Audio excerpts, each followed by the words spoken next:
the highlight of my train layout, and the homies will vouch for you like this. the homies. The homies. Hey, bank turn? Can you do a bank turn? No, it's traveling through the country. Simmer down, J-Dog. I'm about to put a crazy bow on this. All right, bring it. A lot of kids think like, oh, I sent an application, or like, dude, you just got to go there. Interview me right now, or else. And if it's or else, come back. Just go. Show how hungry you are and sell yourself. Give that guy you're asking for a shot something to believe in. Make it so undeniable that, okay, I can take a chance here and believe in yourself, and then that'll outwardly kind of make you have the conversation you need to. That's what happened with Charlie. And I was showing him my Camaro and like, look, this is what I have done. Charlie, this is what I figured out on my own. This is what I want to keep doing. This is what I'm willing to do for you. Do I have a spot? In our industry, like, we're not like rocket scientists. We're not doctors, but we're skilled people that do things for those clients. And so they look at us like, wow, you guys are amazing.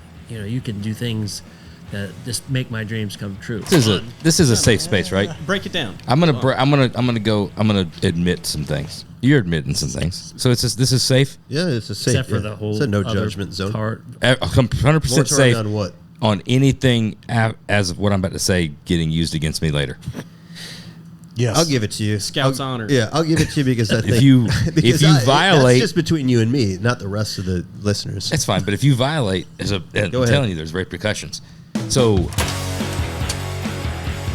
welcome everybody back. Another episode of Oil and Whiskey, brought to you by WeatherTech. Floorliner HP is WeatherTech's top-tier floor mat. It's the next generation of floor mat protection after WeatherTech's best-selling flagship product, the Floorliner. A necessity if you care about your car and want to keep it looking pristine. New car, help maximize resale value when it's time to trade it in. Older pre-owned car, make it look better with a simple interior refresh upgrade. Mask the wear and tear. Laser measured to fit your exact make and model, with thousands of applications available for older and newer models. No one has the depth of coverage that WeatherTech offers, constantly adding to the list with its latest vehicle releases. High-wall design for ultimate year-round protection, its raised edges contain dirt, water, sand, snow, and everyday messes, keeping that factory carpet in its original condition. Super durable and hefty, so it lies flat, won't warp or degrade over time. Soft touch feel, nibs on the underside, and retention devices help them stay securely in place. American-made in Bolingbrook, Illinois. Go to WeatherTech.com to check out their Floorliner HP and find your application. This week, in person, Garrett's Rod Shop. We've got Karl. We've got Logan. Thank you. Thanks for having us. Thanks for coming, guys. Yeah. Stoked to be here. It's great. Guys, I'm glad you could make it up here and do this. It's going to be a fun one.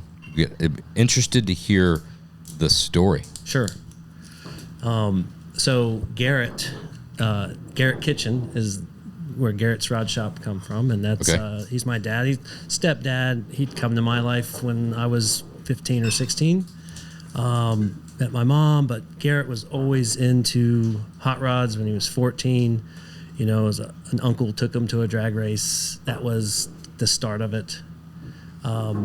He was hooked. And so he ended up building a 39 Ford, kind of a gasser style back then. So we're talking mid-60s when he was 14, 15. Graduated like 1970 from high school. In the Columbus area? Yeah, always born and raised as I was. That time was definitely, he was either going to be an athlete or a mechanic, and everybody was in the cars. So he got into mechanics, and although he probably would have been a good athlete, but he got into the car scene and went right into auto tech and repaired cars, and still always would work on cars in his own home garage. Built a 34 Ford eventually with a big block. And this is, again, like in the 80s and stuff. So always kept at it. And then when he met my mom, she was real encouraging of him, pursuing dreams of building another hot rod. And so he had a 1948 Anglia, always kind of loved the gasser, the drag race scene. That was his big thing. But so they started building the car in the home garage, and then I always loved cars, and so it was a great match. Here this guy comes into my life that gonna help me kind of get into something that led to a lot more into the future. But his passion was just building hot rods, but still was working as a mechanic, diesel mechanic. Garrett ended up inventing a fuel shutoff valve for diesel trucks, because in the diesel truck world he saw a need. He's working on the line one night, and a truck comes in and it's just spilling diesel fuel everywhere, and he's like, we got one of those going on right now. We got a little hole in our tank on our rig that's steadily leaking fuel. He's talked about Brought it back in. Yeah, it would have been handy to have that. He's talked about when he worked in the diesel shops that they would weld up the tanks and they'd fill it full of diesel fuel to weld. Yeah. And he would do it. I'm like, really? That's scary. But he's still around to talk about that. Yeah, it worked. The Obviously, fumes are what caused the explosion, right? Not the fuel. Yeah. Not in diesel though. He just would keep Diesel's it. got to have some compression. Yeah. So that's still the idea of Oil. of doing all that. Yeah. That's ballsy. Yeah. So he came up with this idea for this fuel shutoff valve that would help. If trucks got in an accident, it would shut off the fuel line to the supply line and to the tank, and keep things from happening. And he pursued it a lot, and had a pretty good company, pretty good run at it for a while, and had a patent.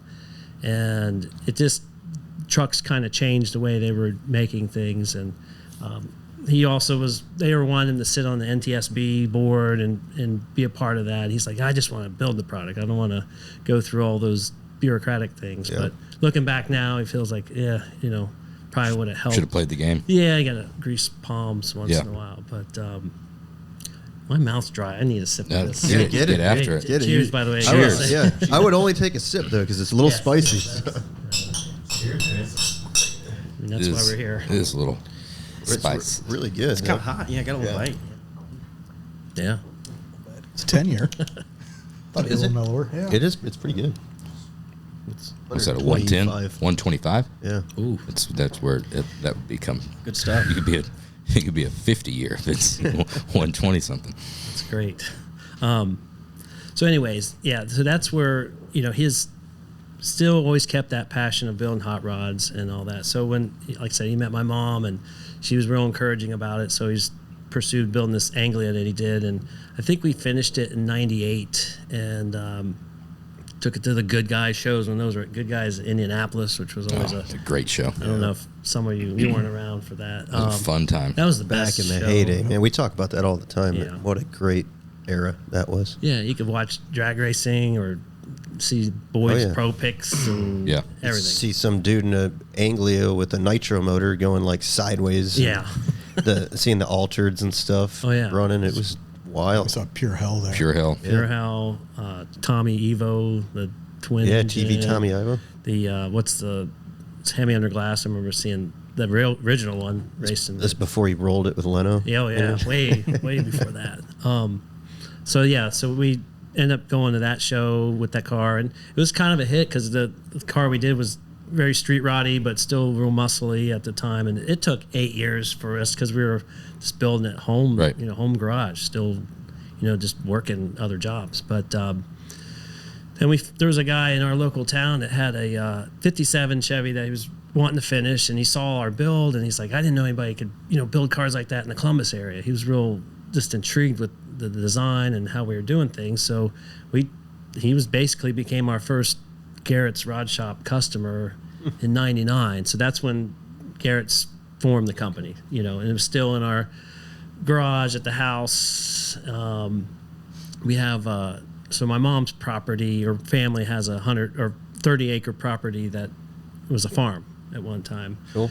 So there's an old chicken coop on the farm, and it was just kind of dilapidated. So cleaned it up, and I think it's like a 15 by 20 building, and that was like the Taj Mahal for us, moving out of the Had home a garage. full shop now. Yeah, and we realized it was getting bad to stay in the neighborhood doing stuff, because like the neighbors, like one time we painted some DP, what was it, the purple stuff, like DP40 or DP80 was like purple, and sprayed it at night. Breeze. Yeah, and then the neighbor's garage doors just coated in it, never spray.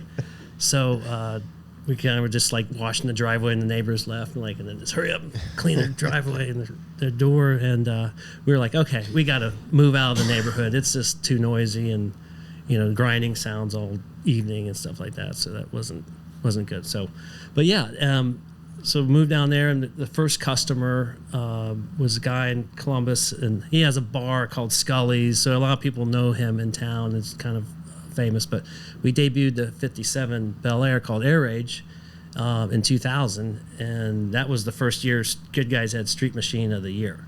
Okay. So that was kind of we got to be a part of all that the first year. That's cool. It was totally different than today. It was like we were just parked in one area. They're like, it was Posey, Trepanier, Cameron Evans. Those were the guys like picking the cars, and it was interesting because they just found cars they liked around the fairgrounds. There was not even like a spot you needed to be at, and there was no driving, there was no autocross, there was no drivability test or whatever. You just bring it over here at 5 and we're going to judge. And so we got to be a part of that. The first, Kyle Tucker obviously won the first one, but so that was a good Kyle start. Tucker was in 2000. He was building cars. He was Twister Camaro. It was the black and yellow. Yeah. He was getting ready to launch, I think, Detroit Speed at that time. He talked about when he was on that built in his home. It was a personal build. I didn't remember the year. Yeah. It's wild. That's how old we are getting. I'm not that old because I was just graduating high school shortly thereafter, 2001. So, but for you, that applies. Definitely applies. Yeah, I appreciate that. What I meant by that was it doesn't seem like that long ago. However, that was 25 years ago. Yeah. Got it. It's weird. Okay. Yeah.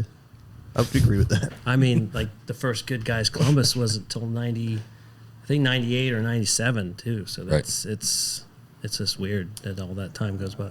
That's when it all kind of, and then like I said, in 2000, getting that Street Machine first one was great. That kind of give you like a taste of like. Yeah, that's when people locally are like, oh, these guys are in Columbus and this is our hometown shop, and so we started getting more and more people interested. And so at that time, my dad's just him. I was helping a little bit part time. I was doing my own kind of career exploration at that point in life, and I was working as a machinist. I like doing the machining.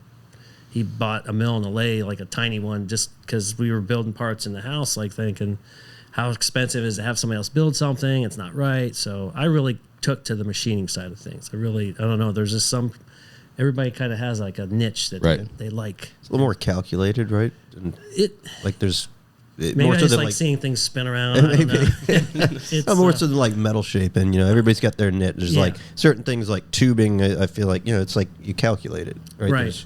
There's a way of there's math. It's left brain, right brain kind of thing. And some of my friends are like, that takes a lot of patience, which I don't have normally, but I could stand like at a manual lathe or a mill for just hours doing stuff. It just seemed right. So that kind of the hot rods brought that, trade to me. I was doing it to build hot rod parts, but then I realized as I got older, like, I could do this for a job, career, not just go to school and figure out what the hell I was going to do. But so machining has been real good for me in that aspect. But anyway, so Garrett was his own one-man band shop, and then guy I went to school with, ended up working with him for many years, and they're just the two. And they would build a car, finish it, and then like in between do like 4 or 5 engine swaps or fix clutches. And with his mechanical background, he's able to take in a lot of that hot rod repair type of stuff. I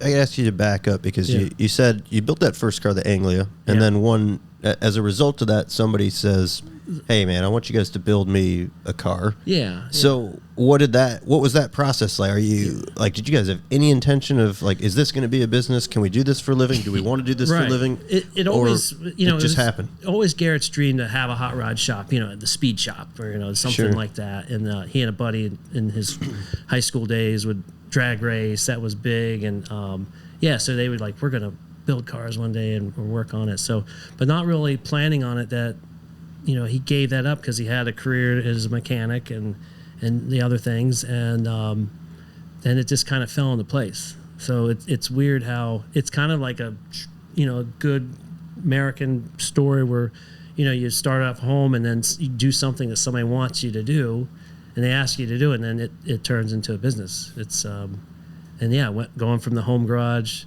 to the chicken coop, now we got 20,000 square feet and employees and all that kind of jazz. So it's an evolution. But Garrett's worked super hard to make that, to today, which that's jumping ahead a lot, obviously. Yeah, but Still use the chicken coop.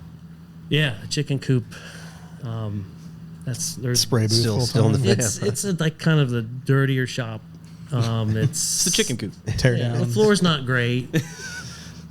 Literally, like when you walk into it, like the walls are only this tall, like 4 or 5 feet, and you could see where the roof line went up. So we obviously built it up taller to do stuff in it. But he built some really nice cars in there. But like anything, you got to expand if you're going to survive. You got to grow. Right. So, but it is funny because if somebody new starts or is working in that shop, we're like, it'd be like building an airplane in the Wright Brothers hangar or something. Yeah. It's Way back in the day. where it started. But At what point were you like, did that take off and you going through school? There comes a time that you've got to make a decision. You mentioned machining and maybe I'll do Yeah. that. There comes a time that it's, as far as gotta I'm make a living. concerned, I like doing the machining. I took some classes, like at a night class, and I'm like, I could just do this for a living. I mean, I could make parts, and so I'd go into shops, and it was tough back in. That would have been like in the early '90s. I graduated high school in '92, so that's There's when much machining going on in the hot rod world. not a lot. No, like Boyd was it.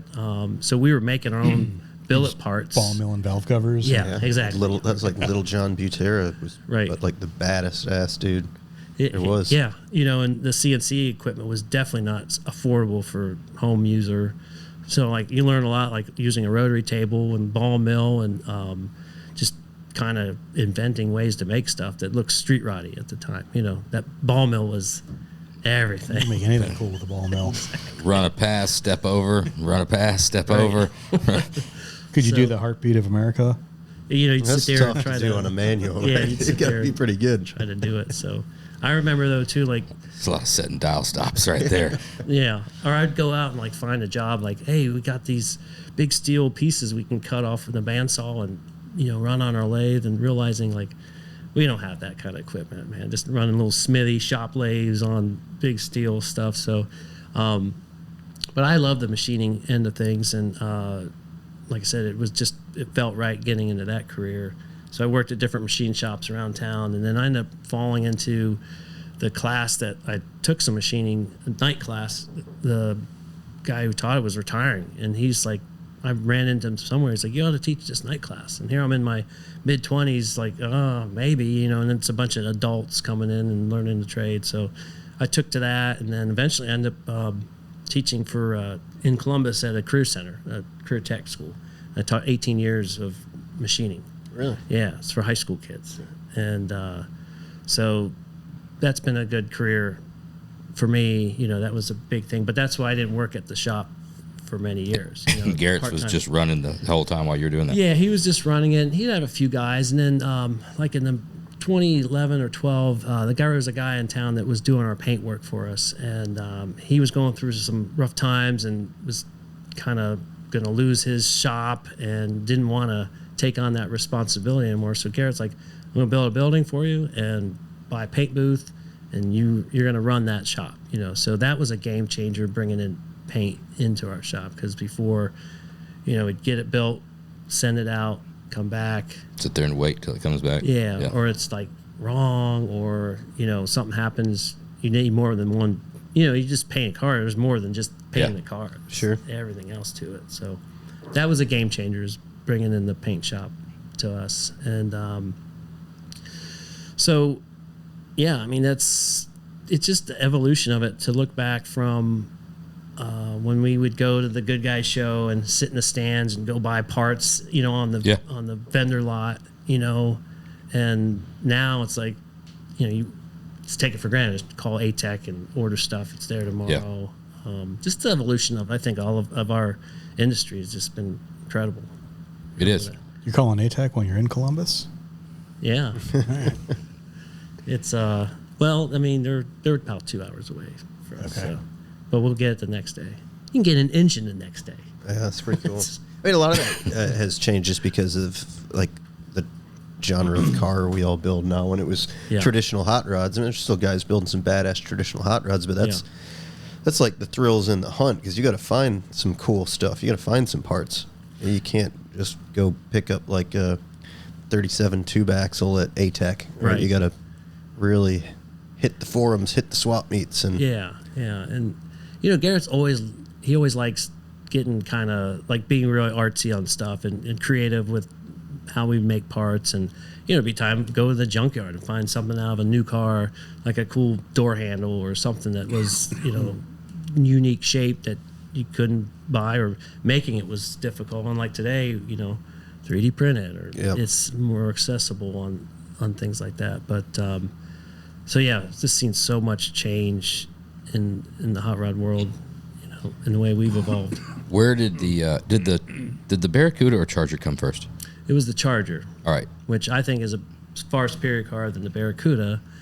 Barracuda had a lot more tension for some reason, but They're very similar. yeah, they were Color back to palette back. and back to back. That's the Charger was what I remember first, where I was like, Yeah, who are these guys? Right, That was the right, we thing get that that a lot. it's like didn't know you of you before, and then after that, and then you followed it up back to Yeah. back. You're like, oh, well, these guys are building some shit. yeah. Well, Two very odd cars. Yeah, we've always liked that kind of a little bit that odd. Well, the Anglia, Yeah. building those, and then there's a Studebaker we did years ago that we did a really cool 47 Buick convertible, a black car. It was a great. A lot of people see it and they're like, "Oh, you guys built that," and it's been around on the scene a long time. yeah, I remember the car. Yeah, it's black with a removable top Yep. and like 4 buckets and stuff, but almost kind of Art Deco-y, but a little more performance driven. Sometimes we were like, people were like, well, what is it? Is it a street machine? It was just kind of a little bit Right. too Yeah. off the A wall. little gray area there. Yeah. Where did the Charger build come from? So the Charger build, actually, so the people in town that own the Blue Jackets, the hockey team, they're a big steel manufacturer, and they had that car for years in the family. So one of the grandson of the founding member, he was kind of inherited the car, and then we've done a couple years prior to that was a Mustang convertible 64 and a half, just a restoration project. And he's like, I want something, he went to Good Guys and like, I want something badass that's got a lot of power, Hemi, 1,000 horse, and all that stuff. And we're like, this, for one, you're high profile, like if something goes wrong, this guy's, he could put you under. But yeah, that was a big project. And it was one of probably our second biggest. It was the most expensive build we did, but it's just nice having a customer that was like, just build it. We've got the funds,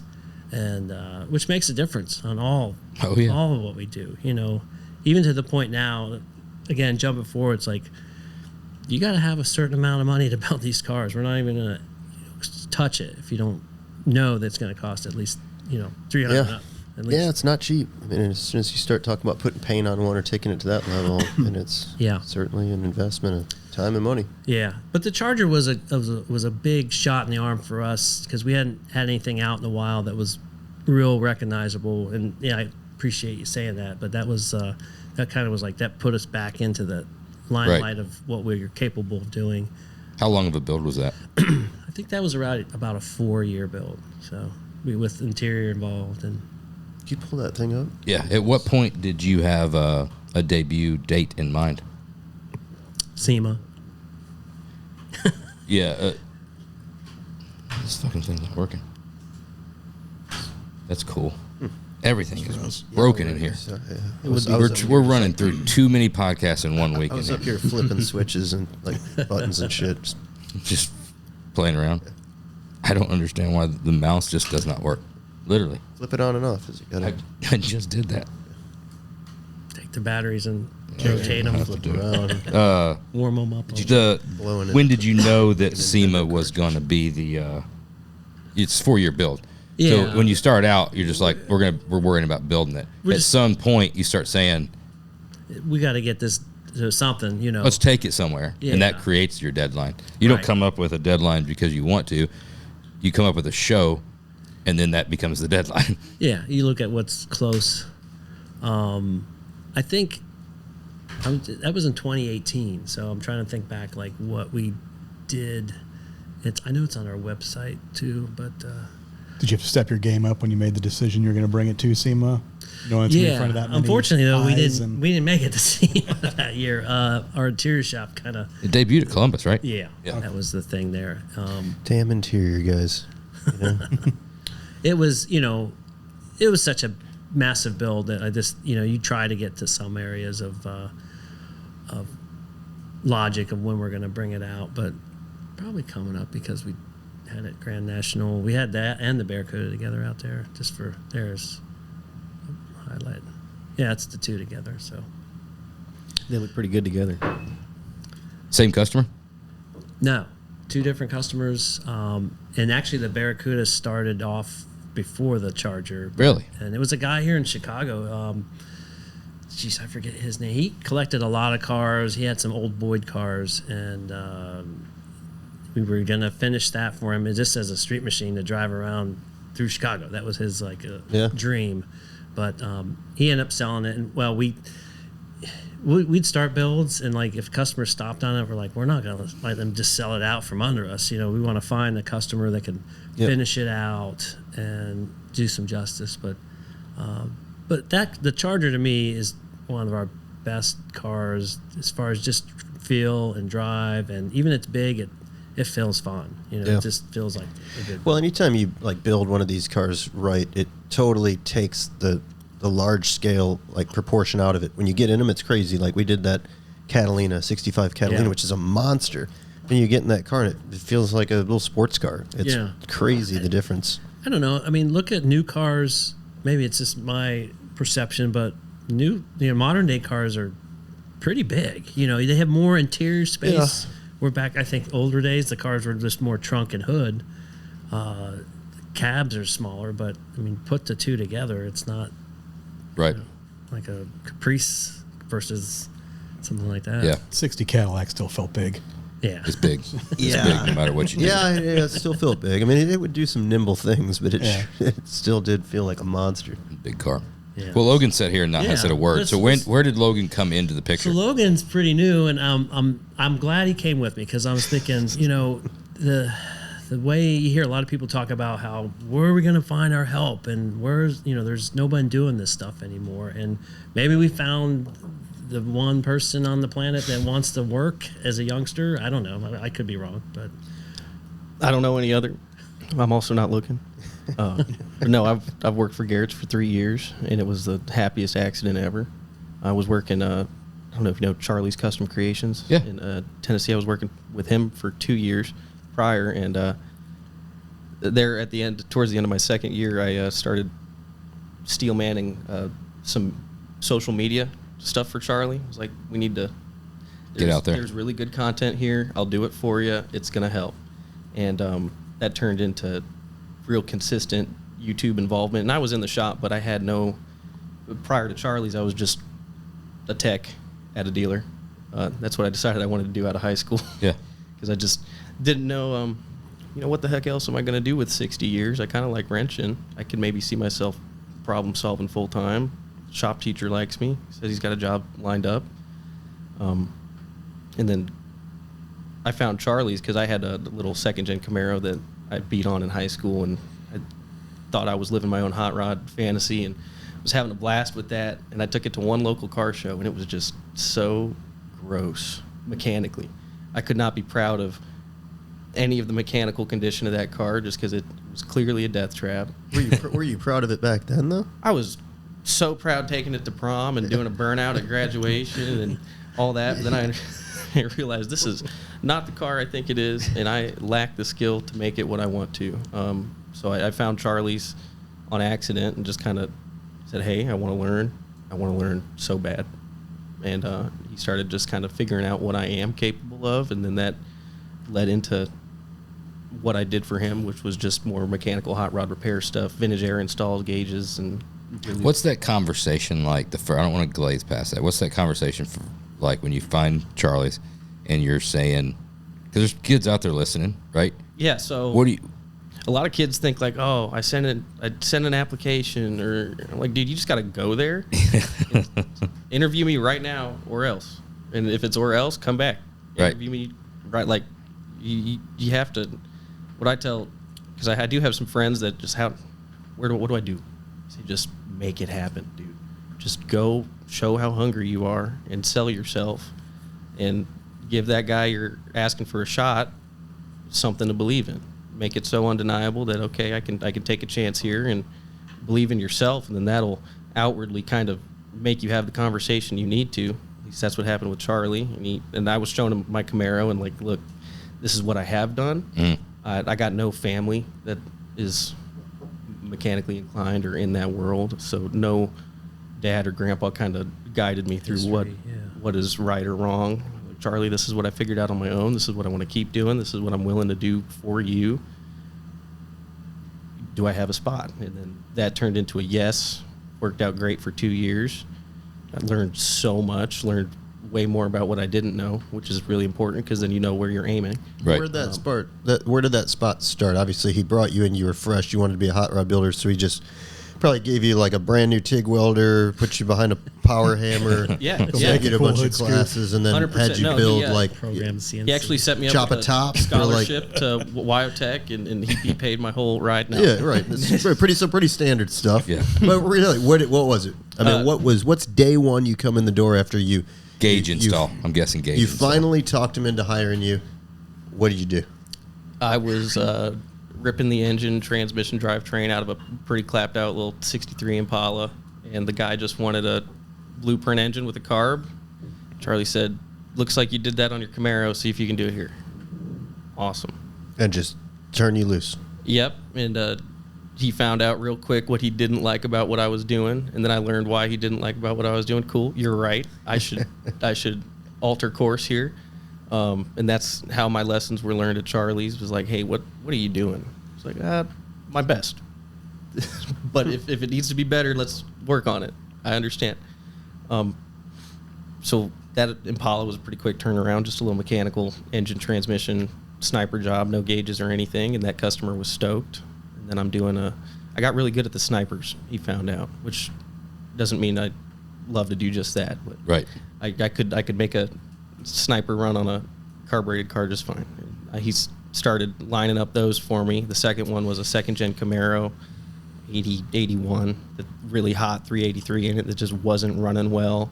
And it got the whole sniper Hyperspark Holly kit there, and it just woke it up so hard that he started advertising, like, it's something we can do. This is repeatable, this is clean. And then I did Gage's Vintage Air front runner on a Chevelle, and then it just started turning into more, hey, you're going to be putting these packages on these finished cars. Yeah. And that's what the first year at Charlie's looked like for me. And then right around the second year, it was LS Fest 2020 or 2021. LS Fest 2021, we wanted to take this CJ8 Scrambler that was super cool. I don't know who made the chassis, but it had a Wagner LS3 in it and no heat and air. And he, for some reason, trusted me. You're doing final assembly on this thing, wiring, just, it's painted, here's the parts, put it together, LS Fest is your target. And as young as I was, that was so awesome and inspiring. Like, man, he believes in me so hard. So then I started showing up way harder. I was eating hours left and right just because I loved it. It's the name of the game, and I am excited to make this happen. And then that LS Fest is what opened up the whole media door. I was like, Charlie, I'm bringing a camera, and we're going to have fun with it. And if you hate the video by the end of it, fine. But I think we're really going to have fun, and this is going to open some doors. And it did. We ended up, he had a 64 Nova that had been done for a while, Novatron, little root beer Nova. Awesome ground effects, one of his flagship builds that had been done. And we took it, too. And just because I had the cameras, was able to talk, just take it on the burnout pad, man. Nobody has ever seen a car of this finish paint, tear it up. And he did. It was just clutch kick in, LS Fest. And then that kicked off a whole year of just hardcore. We're making videos. We're getting the shop out there. More jobs started coming in. And for the rest of that year, I was doing the lighter side of final assembly, like basic bracket making, mostly just wiring, finished part installs, gauges. Just when the cars were ready to get put together, he'd kind of have me make them work. That led me to World of Wheels 2022. Yeah. World of Wheels here, where? Chicago. Chicago, the Yeah. mecca of hot rodding. Yeah. There's a show there. There's World of Wheels, mecca of hot rodding. Be maybe a stretch. And at the time, There is some big ass cars there because it's right after Detroit. Yeah. So there's right. I know. it's an odd place. Coming from a lot of World of It's- Wheels, that venue. It's just a depressing fucking venue. It's Is it the lighting? Maybe, it's or? dismal. The lack of and, lighting. Like, oh, it's just I had no idea. I didn't know any better. I'm like, I'm going to a car show, and it's indoors, I and thought it was awesome. You're just shitting all over his parade. yeah, No, they it's really going, are. dude. Don't let me What the hell? influence it. It's- And it's also the parade where I met Carl, so it's I thought we met them at So- Autorama. we met at Autorama, but at World of Wheels, I walked up to you with a camera and said, I want to interview you about the P33. Which I was odd. Like, I'm like, why does another shop want to know about us? Like, you're just posting other people's stuff out there. But then we learned that we got along, and I got your number. yes, professionally. Professionally. Here's my credit card. Here's my card. It was a quick clarification there. And I don't know, about 4 months, about 4 months later, maybe less. I don't know. I don't know the timeline. I've been with Garrett's 3 Well, years. we were. Let me just. Yeah. You guys were doing the World of Wheels tour, and we had a car out, and we were, hey, let's do indoor shows with it. It's nice enough for it. So Yeah. we never really did like a series of them. They kind of get addicting doing the indoor ISC or ISCA. ISCA. Car. Yeah, and it's like because it's fun. You show up, you put your display up, show the car, and then tear it down. It just and then you were traveling with the same people. It seemed like through the Right. to the shows. Yeah. So yeah, that's how we kept seeing you and Charlie's and all that. That's kind what was of stuff. addicting. Is like, man, we're gonna see these guys again that you Yeah. know we have a good time with. And, was fun, That's yeah. So But yeah, then you call me that summer, like, you guys hired? just like, if I bring my toolbox up to Columbus, what are the odds? Just said, do it, try it. Which what drove you that direction, and what enticed you about what he was doing? The chicken coop. So He didn't know about it. He probably didn't know about I had no idea and about the there's- chicken coop. he never even showed up. He'd never been to Columbus before. Never. I had no dreams of Granger for Ohio. But it at no fault of Charlie. He just found out what I was really good at, and he was in no position in his business to sacrifice time to help me learn the things that I wanted to learn and keep me progressing. And I knew that Garrett was older, established, and maybe I can talk myself into a pretty killer Mr. Miyagi situation here, where I've got an old man. And I've always gotten along with old men. Like, they're so cool. Just let me hear your stories. Talk for Older. hours. Older men. Older men. See why you were quick to Yeah. get that. Again, That's I probably got- what- Professionally. Gotta gave- watch. Yeah, that's probably why this is working so good with you and Josh. Josh is like, he's gonna come part of on the- over here and sit on Uncle Josh's lap and tell me about your. You're not old in my book till you're past 68. All right? Hey, I ain't old then. You're not Yeah, old. I knew in your face that today was going to be like one of those days. One of those days. Yeah, I knew it. I was prepared. It's the same face every day. Yeah, It did turn into just that, though. I got there, and Garrett kind of had no idea the extent of it. And I sit down in front of him like, hey, I'm ready. Like, you want to meet me? And Garrett's like, man, thinking this is just another day. Like, am I supposed to interview you? What are you expecting? Yeah. He's like, well, go out there and work on that Jaguar. Okay. We replace some brake calipers. Cool. I can do that. Yeah. And then he liked the way I did that. So we just got chatting after work that day, and he told me some baseline expectations. Dude, they are met and then some. I am so excited for this opportunity, and there for about my first year and a half at Garrett's, after work every day, I would just hang out in the office with him for about 45 minutes, just one-on-one. What's up? Tell me this story. Tell me that story. What's your perspective on this? And that turned into the kind of knowledge I was seeking. Because Cool. 3 years later, I am doing stuff at Garrett's that I never thought I would learn how to do, have the skill to do. Never thought myself that I would be doing, because I lack any formal training, and that's super cool now. But at the time, that was very intimidating to think, how am I don't know how to TIG weld. I want to be a fabricator because it's so cool. Look at all the glory. It's glorious. It's not. I slot some holes, Then weld them up. Right. But now I'm building exhausts and doing final assembly at Garrett's, making brackets on the fly, thinking about things differently, just the way that it was the right move, because it gave me the room to grow. And it was the shop seemed to be in a position to accept somebody who was hungry. So it was just the perfect fit. And you got to be willing to spend your time. So how did that work? Because I don't fully understand how long it takes to get like proficient at TIG welding and building brackets and doing stuff like that. It's easy to say that, like, somebody's going to like put you in a position or give you the tools to do it, but it also doesn't just happen. A guy can explain to you like, hey man, here, put it at this X amount of amps. You're going to want to pulse it like this, use this rod, set this way, but it doesn't just happen. So on your end, what was the lift like? What did you put in to get it, to learn that skill set, to master that skill set to where you can go make that bracket, or you were confident enough to actually TIG weld something that's going on a customer's car? I'd say 24 hours at least, split through some weekends of just coming into the shop. Hey, Garrett, can I use the TIG welder and some scrap and just play with it? And then he'd come out there, check on me playing with it, and go, try this, do a little bit of this. You're almost there. He'd put the hood on, watch the way I do it. And, oh, yeah, no, that makes sense. Okay. And he did a lot of letting me figure it out, but then guiding me when I ran into a fork in the road.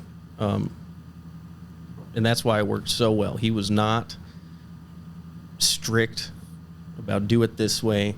Sure. This is right and wrong. And I think he kind of did a lot of learning that way too, just because it was such an easy transition of information. It's almost telepathic. I know what you're saying, Garrett, and I can get it done for you. There was no. The most basic formal training I got was that little chart on the inside of the welder. It is useful. It is not scripture. Yeah, get you started. It is useful. It is not scripture. Tune it from there, and then it's also up to you. Get the feel for it. The TIG welder is an instrument, and learn how you want to play it. And anytime I was playing it rough, he'd hear those bad sounds and come on out and say, "All right, you need a little help here." And that was the first 6 months there. That was like full frontal. I need to get better at going from template to part, how quick I can do it, and how finished I can make the final product look. That was like the whole theme of my first 6 months. There was a car that showed up, 66 Nova, that was kind of done but needed finished putting together, LS7, Heights front suspension, and it just needed mechanically finished. Engine bay had nothing in it. So I got a great opportunity of light fabrication. I need to make a bracket to hold this. I need to cut here and make room for this plumbing. And that was a perfect intro to light final assembly plumbing and fabrication. Cool. I think what Jeremy was kind of get at, you're trying to explain as well for the listener reading between the lines, there is that you're going to come in with basic skills or some things that and you're going to be able to get paid to do those basic skills with the expectation that you're going to continue to get better at those skills. There's other skills that you have zero skills at, and there is no expectation on the employer's part and every expectation on the employee's part that you're going to have to donate your time and labor to learn those next skills to get better at them until a point in time comes where you can get a median wage at this newfound skill and do it at the barest of minimum to then get better at that. The missing link is you have to understand that you're going to have to put your time in, mostly not getting rewarded via an hourly wage, to learn that new skill. Just like you would pay some school to teach you that, you're not going to get paid for that time to learn that. And that's difficult, I think, for a lot of kids coming in. The want is one thing. We talk about the want. You can't teach the want. Like, you either want it or you don't want it. Now, there is times that you really, really, really want to learn something. You're just also not willing to give up your time or give up your time for free to learn it. Yeah. Right. Yeah, I'm intrigued by it. I'm not trying to like beat a dead horse if we've talked about this in the past, but for you, I mean, There's always new listeners. Yeah, from no TIG welding to I'm a proficient TIG welder, 3 weeks, an hour a day of your time. For sure. Right? Or less. Yeah. Like, no. I certainly paid for that education, Right. and it felt pretty cheap, honestly, grand scheme of things. Yeah. Like, all I had to do was, because it was so fun, because at Charlie's I didn't have the opportunity to run the TIG welder. Yep. And And, I like Charlie a lot too, by the way. We didn't steal him. We're not that type of shop. It was definitely Logan. I think it was It's time. Yeah, and he needed some older, like Charlie's has a lot of younger guys. And I even said that right off the bat. You might need to be around a bunch of old gray hair people and, true. and that have a little more patience. But we also we do not just the builds, we do a lot of classic car repair. And so that's a big part of our business as well. So being able to come in and say, yeah, it was 63 Impala you worked on for us the first time. And Yeah, shoot. do a sniper swap on that. And then, so it was easier to let him get on a project that wasn't so high dollar, that required maybe the precision for a custom build. So I think that helps, and you can take, as a shop manager, you can take a chance on somebody who has the desire and the drive to be able to go after it. I totally tried to focus on making sure that I am useful at the mechanical stuff. Yeah. You're right. Well, Hey, you brought a skill set. Yeah. You brought a skill set in, and then you Expanded. you gave them something, they gave you something. Yeah. And it Right. I'm worked also out. not trying to beat a dead horse and harp on things. I think that Eat it. Yeah, beat the fuck out of it. he's beat Kick that motherfucker. beat to death a dead horse. Lead it to water first. Feed it to life. Drown that horse. So you mentioned working on that 63 Impala, first thing, right? So I'm walking through scenarios that, and a lot of people need to take blame for this that are listening. Employee and employer. There's lots of blame to go around. Employer says, work on the 63 Impala. Some of the things that are in your wheelhouse, you should be able to figure that out. Employer has 99 other things to worry about, and other employees and other customers and other stuff. Employee finishes that job at the end of the day. He's worked a hard 9 hours, whatever it is. Finished the job that he got paid for. Employer says, great, awesome. You did a good job. You gave the customer his money's worth.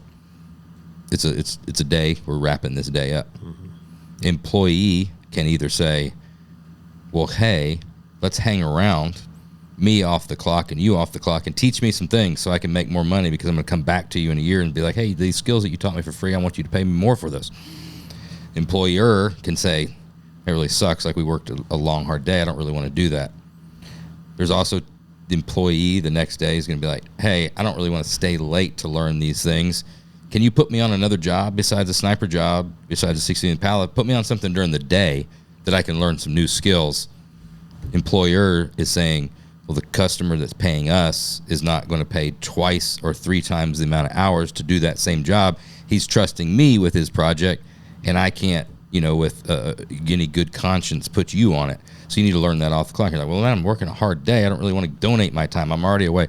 There's always those things that both people are to blame for. There's the time that the kid's like, off the clock, fine, I'm ready to go. And you're like, employer needs to take the time when they are wanting to do it within reason. And there's also times where you're like, man, I don't really want to stay late. Can't you just put me on the next job that I can progressively learn to the next thing while I'm getting paid for it? Well, luckily, so Garrett... I'm not saying you ever did this. Yeah. Luckily, Garrett, he's alive too. I was thinking about the way I was talking to him. Like, Yeah, I was kind of. I don't know you guys that well, and I was wondering when we were going to get there. I'm like, man, at some point he's going to tell me like, and he passed. He's like, and I'm like, God, I hope that's not where we're. Like, I hope that's not where we're going. And Garrett was this, and Garrett was. He used to tell me all these stories. Like, where the fuck is Garrett? Got a lot of. He's very much alive. Okay. He likes being a recluse. He's like, you're doing that shit. I'm not going to go out there. Okay. And, that's what the younger dudes are for. Yeah, and he'd rather just do the job, and probably why he didn't want to join the NTSB and rub shoulders with, knowing that was probably the best thing for his business. Nothing wrong with that. It just doesn't sound like fun. No, but I think when I came back or was working with the shop more, and I always worked with the shop. I had summers off, so I would do stuff, take cars to the car show. That was my summer. But so that's worked. So that's why I kind of more the IE quote face of Garrett's. But but he would stay after, like, my dad would stay there till like 9 o'clock at night. And so Logan would be. He's new in town, doesn't know anything about Columbus, Ohio. It always makes it easier when you ain't got nothing else to do. Right. It really does. It 100% does. That's why it happened. So he stayed late, and those two would work, and I'd be like, it's a story that's been repeated so many times. Yeah. Put that in the Midwest, and there's also nothing you're going to do for 6 months out of the year, so you just stay inside and work. The Midwest helps, I think, in learning a skill set. Yeah. We said that earlier, like, that's probably like why California is so sunshiny, so they're not ever fucking There's surfing. a million excuses of things you can go outside and do. And some sort of cool recreational stuff. And that's why we get more stuff done too, is because we only have like 4 months to use the cars. So exactly. You're spending the rest at 8 getting it ready. Yeah, it's almost like a cycle of life. It's car season, it's work season. Honestly, kind of fear of failure was such a big driver, because it's like, I'm over here, I packed up my life. I'm going to make it happen. I am in Columbus. I have to follow through. There's no choice. The future me is really counting on this, and his future is dismal if I don't learn how to TIG weld this weekend. Dude, I'm going to ask one more question. It's kind of a question. That'll be the last question you ask? No, about like you learning this stuff and growing as a fabricator. And it's a bit of a sore spot for me. So as you're learning to TIG weld, right? You're a new TIG welder, and now you're TIG welding on the clock, okay? But maybe you're not like super proficient, but you're getting it done. Do you have ear pods in? Yeah. You do? Yeah. Okay, so you're not listening to like the machine or like what like the things are doing. Your ear pods are in. Just I mean, you might be different. Shit. Yeah, and I'm not trying to like walk you in a trap here. I'm just. I don't feel the need to listen to the machine unless it's like aluminum, and then I just make sure it sounds right, get it dialed in, do a few test rips, but then like that bead's not going to look the way it needs to unless I got something good in there. So you're zoning, and I'm jamming, and I'm floating, like it's a dance. But that's when you can make a good bead at that point. Yeah. Pre being able to make a good bead is what I'm talking about. Like, no ear pods. No, you're like walking up to. It's like walking up to a girl. Like I need. You want to hear what she says, right? I want to figure this out. Okay. I gotta be present for this. This is a current thing that I've been in this industry a long time. I've had a lot of people through here, and this is the current thing that's just driving me fucking nuts. And I'm gonna just put it out there because if you're in the zone, right? You're fucking bad at, you're welding, and you're just zone out. Like, put the ear pods in, get after it when you've got it. When you don't, I feel like I just want to smack the fucking ear pods out of your ear. Like, you should be so in tune and focusing on what it is that you're doing rather than listening to Joe Rogan or Metallica or whatever the hell is going on. Because there's so many things that happen, like that. The sound of it helps, the focus of it helps, and then when you're good at it, by all means, dude, then it's better, because now you're not going to talk to the fucking dude next to you.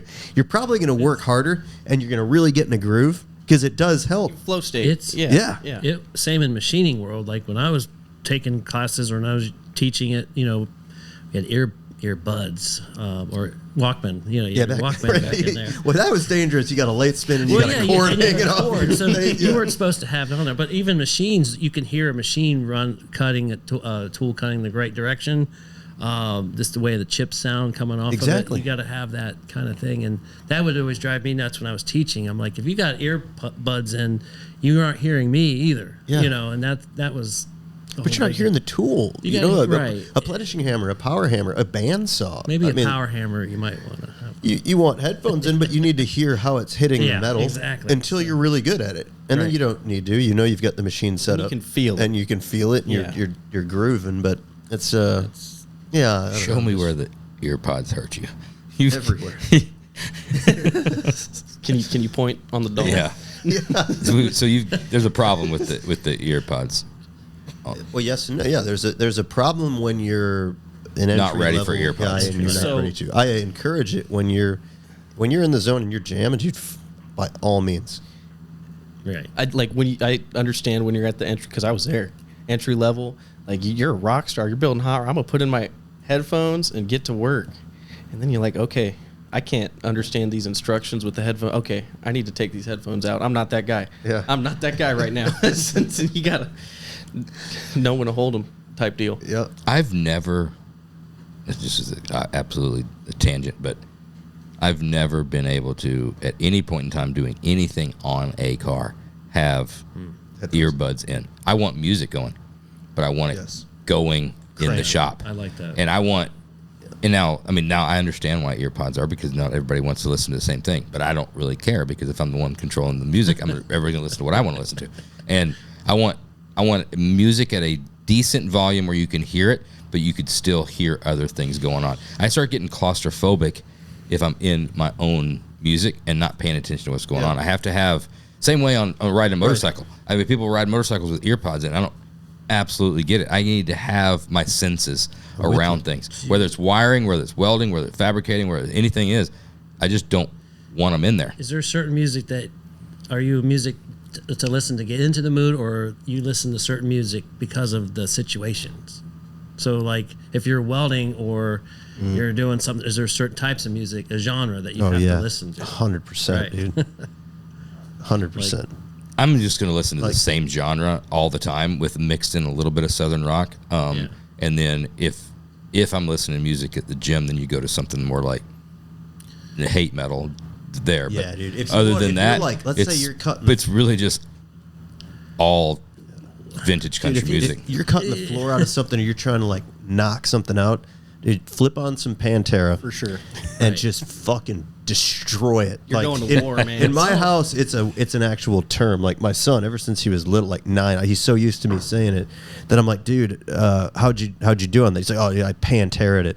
Yeah. And that's just common. That's a common word in the Gerber household, that you Pantera it. You kick its ass. You Pantera it. I feel like the car, like, we're doing 2 cars for SEMA, and right now I'm like, we got to play Southern rock. That's the only way these cars get done, is with Southern rock for some reason. But if you're running DJ for a shop, yeah, it's less about the task and it's more about the environment. You're being a DJ, right? So you've got to different things in the morning, different things in the afternoon, depending on the mood, pick it up. Like, there's all kinds of things. There's times for fun. I mean, I've done it. Yeah. Like, it's a psychological thing, right? But gone are those days. I mean, it's been years since anybody could get There's- along enough to listen to the there's same 2 fucking guys music. in the shop though. I say they're going to be like that. They're talking about us, but like they'll play like some slow. I like country music, but some slow. Just I'm like, we're not gonna get shit done. Oh, with it's the that same on there. playlist It's every just- day. I hear the same song at the same time We every need day. something with energy, you That's why know. I need the earbuds. Yeah, you do. It's funny. Like, I'll wear. I used to anyway. Like, if I was grinding frame rails, like, that's a zone out task. I'd wear like earbuds, Yeah. and just with your headphones over them and get after it, because there's no outside input that you need. But welding the frame rails, you sure as shit need to hear it. At least I do. So they're out.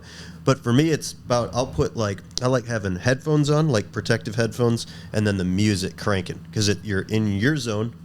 But you can hear. Everybody that's looking at you isn't probably going to talk to you or bother you, because they understand that, but you're listening to the music and you're like grooving. Tapped into the environment. Yes, Yeah. exactly. I do agree that Start wearing those in the office. Yeah. exterior music does triumph over the earbuds. It's just sometimes the other people playing the exterior music, It's tough. There's Different diminishing taste. returns. Yep. Yeah. That's why you got to take control. Yeah, we've got Spotify on, me and John both have it on our computers, and it's linked to the shop stereo, so we can DJ it. Yeah. And the stereo, it's tucked behind the stairs, the receiver, so it's like you kind of got to go way out of your way to get to the volume control. And you can control the volume from the Spotify deal, so we can DJ it. But every once in a while, somebody goes out of their way to turn it down, because it's like if productivity's down and energy's down, like Metallica, Pantera, some sort of like heavy metal. And if there's too many people talking, then you can just crank that volume up. And you can't, if the music's playing loud, you can't talk. But then somebody goes out of their way to go turn the actual dial down, which fucks the whole situation up. Dude. There was some of that in our shop at one time. There was a volume war going on. Yeah. And it was basically like, just rip the damn radio out. No one's going to listen now. So. Yeah, music's an important part of building hot rods. It is. Sets a vibe. No, it's essential. It sets a vibe. They go hand in hand. Yeah. That's I would be good with an anti-earbud pod personal listening device policy across the board. Yeah. Not accepted, not allowed. right. Well, a couple of our guys listen to this show. It's not a team building. It's not a team building thing. We could always it make separates. exceptions. Look, there's always you're right. exceptions. Not a team building thing. It separates. Yeah. It's silos, if you will. Yeah. What's the song? Hardened or- You're going to go out and you're going to Straight get up after it. hardened What's silent. the song for each you like? Sympathy for the devil. Okay. Stones. Stones. Yeah. Good. I would Good. say like some Leonard. It's crazy, even though I'm Ohio born and raised. I love a good Southern rock, like Allman Brothers or, something of that, just to drive it home. I don't know, just goes hand in hand with it. Yeah, it's hard not to like really get down with some good Southern rock. Leonard Rock's where it's Skinner at. or some Molly Hatchet. That's 38 Special. Yeah, Just keep running down the list. right. Nuge. Warrant. Some Ted Nugent gets it done too. Are we only Cherry allowed pie. one glass? Yeah. Oh, keep it coming, dude. We got a Some- whole entire bottle. And we Dude, run I out of that. got on a Nuge hook the other day. There's some bang. Like I'm not a Ted Nugent across the board. It's not. I don't know that I would just like start at the top of his collection and just like make a day out of it. But I'd cherry pick some Ted He's Nugent songs and get down with him. He's a lyricist too. If you've listened to some Yeah, of the yeah. words back, but I mean, Stranglehold is obviously easy, but Stranglehold is It's a good guitar comes up riff. in heavy rotation. One, it's like an 8-minute long song, and it's great at the gym, and it builds perfect for a good set when you're ready to just get after it. Yeah. And I got like hooked to it now, and it's just Is it the Dazed and Confused portion? Yeah, that was in Dazed and Confused, and it was great.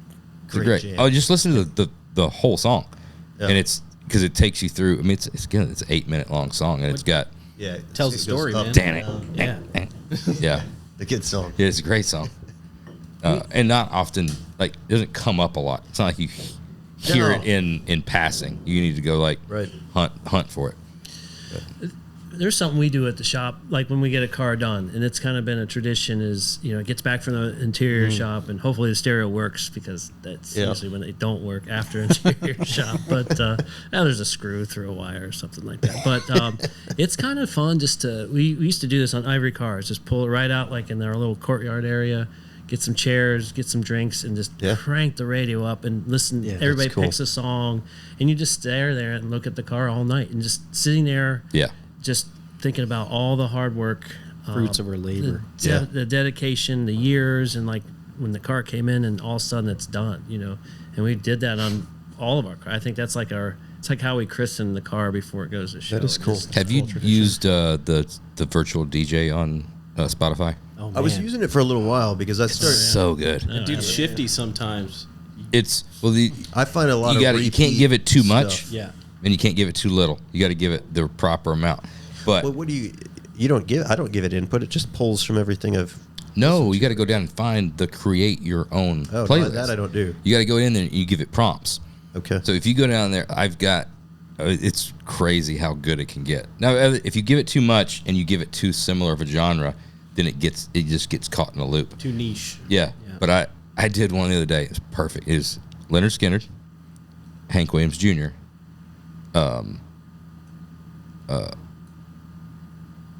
Who was the other one that was classic rock? Shooter Jennings. No, it would never be in anything I'd ever type and write unless it was derogatory. Too Short. with How'd they like that? it was crazy the things that they put like in between and so like that. You're like, oh yeah, this will work. And it was just the right amount because it was like 3 or 4 to 1 on like similar, a little bit old school country, like 2 Southern rock. Oh, ZZ Top, Leonard Skinner, Hank Williams Jr., and Too Short. And man, it starts popping like, okay, you absolutely filled in the appropriate amount of blanks for this. It was great. But then you go through and it's like other selections like this, you can build it as long as you want to. But I think that one was like I think it came out with like a 3 or 4 hour long playlist on the first So you're deal. going like Waylon, Eazy-E. The thing is it's amazing how in between there it starts finding stuff and it'll give you a little Eazy-E and then it'll give you a little Waylon and it'll be like, what's right dead in the middle? Anything, literally. It just must be something with music, art, with what we do too. I was talking with somebody about, sometimes you finish a car, is it the best? Did you do your best? I think we're all competitive that way too, because like if not, we wouldn't go strive for making the cars that we do. But yeah, there's something with music and art and how we do stuff, and it kind of inspires. It's almost like a playlist of your day. Yeah, I mean, you could go deep down that rabbit hole. You're listening to a song, you're tapping into somebody else's passion. Yep. That's somebody else's labor of love for however long it took them to produce that, and it's feeding your subconscious, and whatever comes out on the other end, we don't need to know, but there is a correlation, and it appears to be beneficial for these cars. Well, it's like we were talking to Andrew downstairs earlier about stuff, and like, you get those people saying like, "Oh, the younger people aren't into old cars anymore," and all, and that's total crap. I mean, this kid here loves old cars. His grandfather was in, like old cars. He's got a 1917 Model T. He taught us about As flathead engine, some work on flathead engines. That we have quite a few collections of that stuff. I forgot about that. Yeah, you showed Garrett like how to do the fuel problem, system. The problem with that overgeneralized statement is the young kids don't like your old cars. The problem is the old cars statement, right? Yeah. What's an old car? Exactly. Getting it? So old cars can be a lot of different things to a lot of different people based on their age. We've talked about this a couple of different times. Sitting at the red light the other morning, right?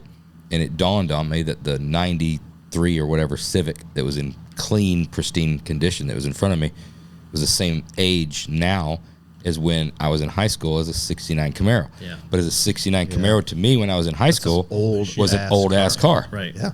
And I'm looking at this 93 Civic in front of me as not that old of a car. I do know how old it is, but it doesn't seem like an old ass car to me. Yeah. But to my son that's 17 years old, I've even had the discussion with him. I'm like, you know what a 69 Camaro is. Like, you look at that, like, I can't tell you how I felt about a 69 Camaro, but do you feel about that 93 Camaro the way I felt about that 69 Camaro? Yeah. I'm sorry, Civic. I hope not.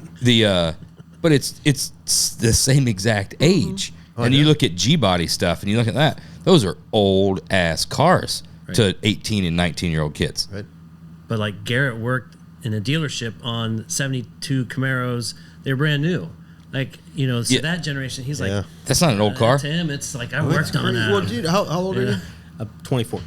So when you look at like an OBS Chevy pickup, I don't think that's old. really? Okay. No. Is it just because like everything kind of like jumped as far as Just like the way technology they and look. kind of like fit and finish and things I think it's the way they look. It's cool. If it's cool, it's cool. If it's So not, chrome bumpers is old.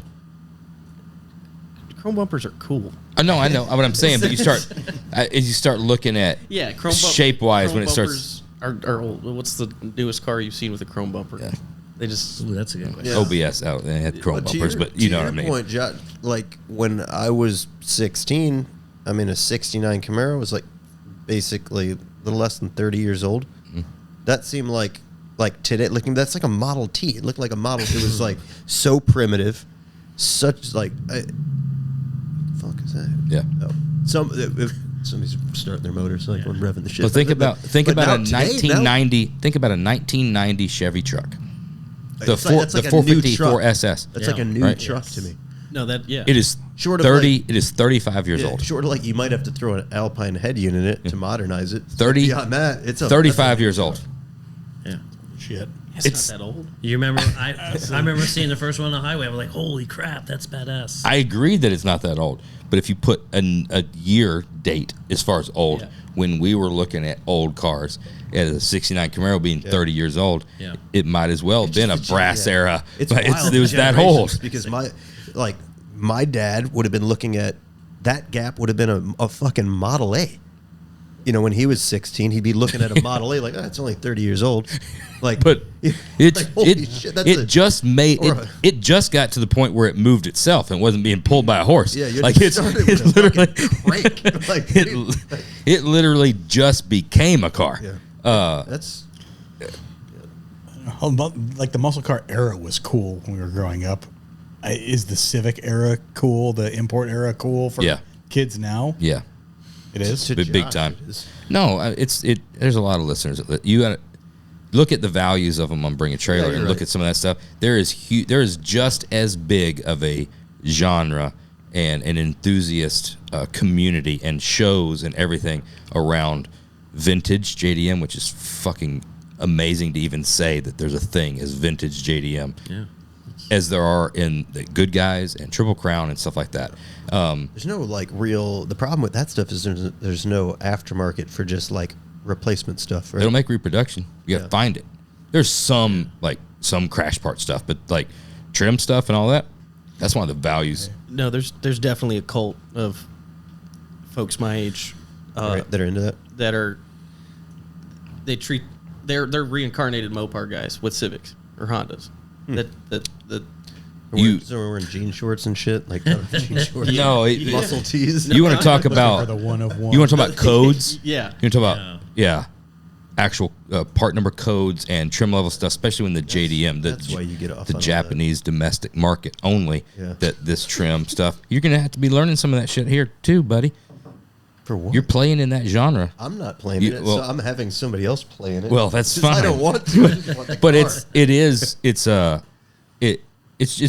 just as robust and passionate about stuff. And yeah, you're right. Mopar is a great example. There's guys are that way of like, well, 91 and 92 in Japan, this radio came in this, and the buttons Yeah. were flipped on this. It's wild. It's crazy. The values are skyrocketing. I don't think that is a negative thing, regardless if you're into it or not. It's passion about cars. How many people, again, take this same exact argument and go back and look at the people that were saying, like, well, these guys are 69 Camaros. Like, so who cares? This little secretary car and these pony cars that everybody's so excited about. Whoever said that, though? Like, seriously, whoever said that about a There was 69 Camaro? age-wise and era-wise, there's like looking at things like it's only like 10 years old. Why is everybody's so excited about a 10-year-old Camaro or whatever, This or a is 15-year? beautiful, dude. That's the one thing nobody will ever say about a Civic. Like, you'll never be like, dude, look at the lines on that motherfucker. To you, no, to you. Anybody. I can understand the performance part. I'm not bagging on it. Like, I could see that, like, dude, it's super modifiable. You can make it fast. It's nimble. It's small. Like, there's not a fucking thing about that looks cool. You're It's telling me from- that from a design standpoint. that an Integra is not a beautiful looking car? It's fine looking. It's No, okay. it's not fine looking. It's a good looking car. They're pretty goofy. It's a good looking car. From an automotive design standpoint, I don't It think. wasn't the pinnacle of auto. Yeah, nobody's No, like, this- look at the it's- Coke bottle shape, man. Look at the way they carried that line over the fender. It's so, it's tough. Look You're not Like, going to compare it to a 69 Camaro. No. Well, how about Camaros of that era too? Like the mid '90s, like Catfish. the catfish Camaros, what you call them? Yeah, you can look they back. weren't So there's things about it you can appreciate. Are those going to get hot? They hot, will, popular? but you can appreciate it like the Civic. You'll never look at the worst body and be like, headlights it's ever. so gore. But you're like, oh, it's the There's a first LS catfish. car. Yeah. It's an LS car. You can make power with them. There Yeah. were cool things about You them. could do a front end conversion so it There's doesn't look that way. nothing is going to make like the way those windows function and the doors closed Yeah. cool. Like Right. ever, or the hump in the passenger side floor pan. But nothing's ever going to thump like that with a prefab 212 box in the back either. You can't Right. you can't replicate that. Yeah, so there's Because things it that are was cool built- about it was it. acoustically built just to thump. and drift and drift. in wet parking lots. I'm not going to ever sit here and argue with you that they're I think even we on all the same agree. Like I do have a playing lot field. of respect for those cars. I don't dislike. I'd love to have an RX-7. I think those are cool. I don't know enough about it. I was actually just looking at one. Came up on Marketplace. I'm like, this is a good deal. It's low mileage. Well, I didn't realize because then I started doing a little research. There's like, what is there a R or there's a model that's worth more. Yeah. What is it called? It's an RX-7 something, because those bring a lot of money. I don't know. That was a understand way how too those motors fancier. work. It was a way too fancier of a car for me Fucking rubber band at motor. that era. But it looks But the passion itself doesn't change. Whether you think it's beautiful, whether it's held to design standards or whatever it is, there's still a group of people that are just as passionate and will be carrying that on. And I mean, even like me, I started out, I loved muscle cars and I loved a lot of stuff. It was out of reach. Yep. So mini trucks and imports was what I did. And then you transition and you're able to do other stuff. And how many people that are into modern imports today or even vintage imports are going to transition? It's a gateway drug. Move into the next thing. Like bourbon, you're drinking Old Crow and Yeah. Jim Beam. Yeah. And as you get, I don't know if anybody ever said that about Jim Beam. There's one guy I know that was big into the Jim Beam. Who's that? Brett. Oh, Loved him some Beam. Still does, I'm sure. but you get to a certain point in your life, you realize. I remember that when I started getting into bigger into my career and making more money. Another older gentleman was like, "Well, now you can stop going to like O'Charlie's for dinner, or go Charlie's. well, is that what's around here? No, I don't there know. isn't shit I was trying to find a good restaurant. What was Oh, it? The cheddar soup? what's Fridays? Bacon Soup cheddar. Alexander's. No, at O'Charlie's they had like a TGI. cheddar soup, something. They had But you start making Loaded baked potato. big potato you start soup. advancing your career. You're like, oh, I don't have to go eat at Yeah. Fridays, or that's not where Dude, I'm what's taking wrong with a date. Fridays? You're That's where we're taking a date. just gonna keep on. It's fine. Yeah, But you start. potato It's just like it cars. scales. You're like, oh, I Yes. appreciate Porsches now because I can buy one. It's not a midlife crisis. It's like I finally got to be able to afford to buy a Yeah. Porsche. Not, Yep. it's going to make me Completely younger. off topic for no reason whatsoever. Yeah, we can't do that in this podcast. But, That's- We've been You on our mentioned- topic for like the past 45 minutes. No, this is how everybody gets to know each other. Yeah. We're breaking the ice. You mentioned O'Charlie's. Yeah. Deep pull there. You mentioned Fridays. I'll mention Chili's. we're There's just a naming no. restaurants. Listen, Applebee's. there's a reason. I want I'll say Bennigan's. I'll say Bennigan's. things like Bennigan's. Bennigan's. Bennigan. Olive Garden. That's a different. That Olive Garden not lands quite. over with Red Lobster. We're That talking was about, but we're talking about before you made money. Like, before. This is going to resonate if you'll follow with me for Yeah, a with second. you. Keep cruising. You mentioned like you get to a certain point, you're like, oh, I don't have to go to those places. Ruby Tuesdays. Was that it's a good one. That one goes in there. Applebee's as well, right with it.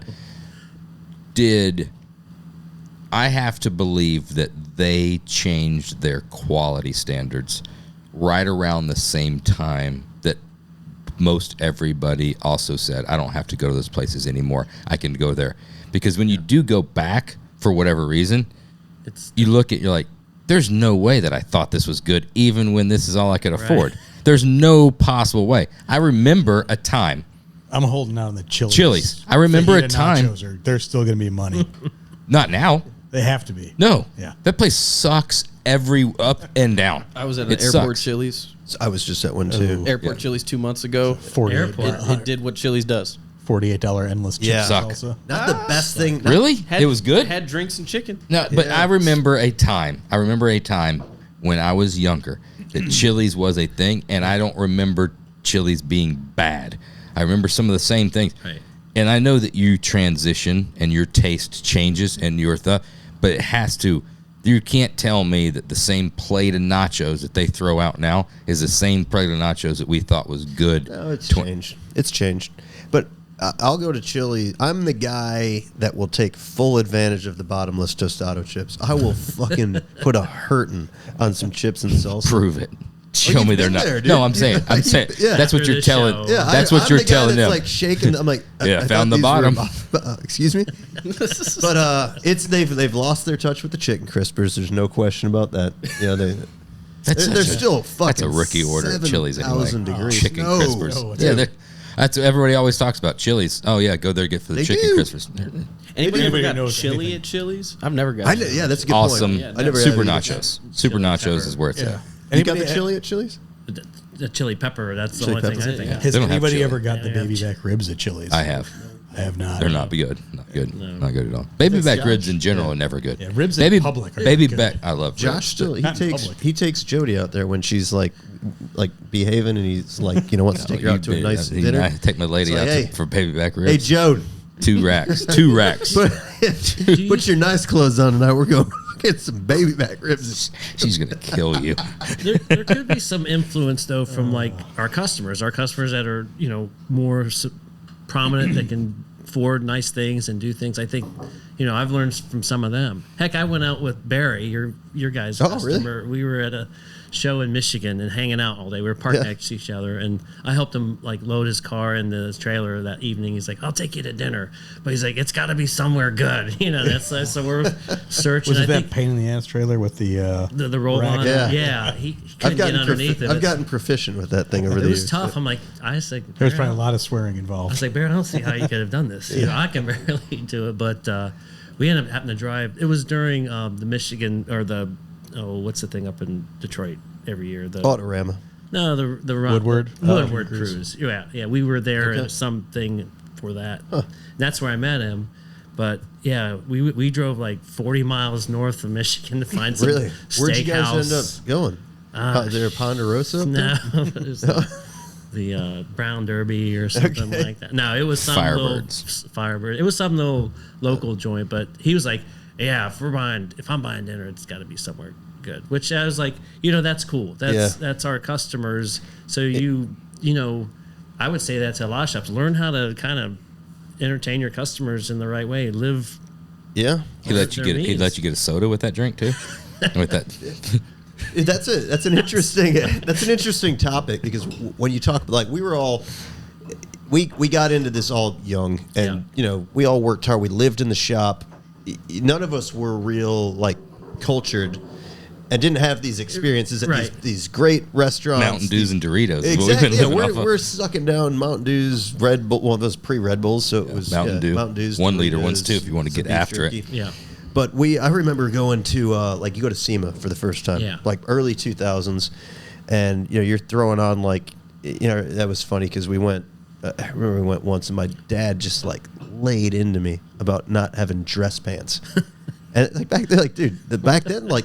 It wasn't the stylish thing to wear jeans. You did kind of like have to wear dress pants. So Gotta have dress me and Phil get our dress pants, get your fucking dress pants, and we go out. A customer invites us Turn to. the belt down, flip it over, and turn. I don't know, but a customer invites us to remember Greg Win? Hitchcock? Yeah, Yeah, it was the the Win. Win. And it The was this W was so, Steakhouse. I mean, dude, we were like just fish out of water, right? Yeah. This is a guy who's a very wealthy guy, older, very successful, and they're taking care of him, and it's like. I don't even know what the fuck is happening. Right. I'm like, what side do you put the Just fork on? steak. Where does the Yeah, napkin yeah, go? You know, He started out. He got ordered around was it Louis the 13th or Louis the 15th? yeah, it wasn't beer. Cognac, and it's like $200, and it comes in a shot glass. You're supposed to sip it. My dad takes it. He goes, "All right, cheers, boom."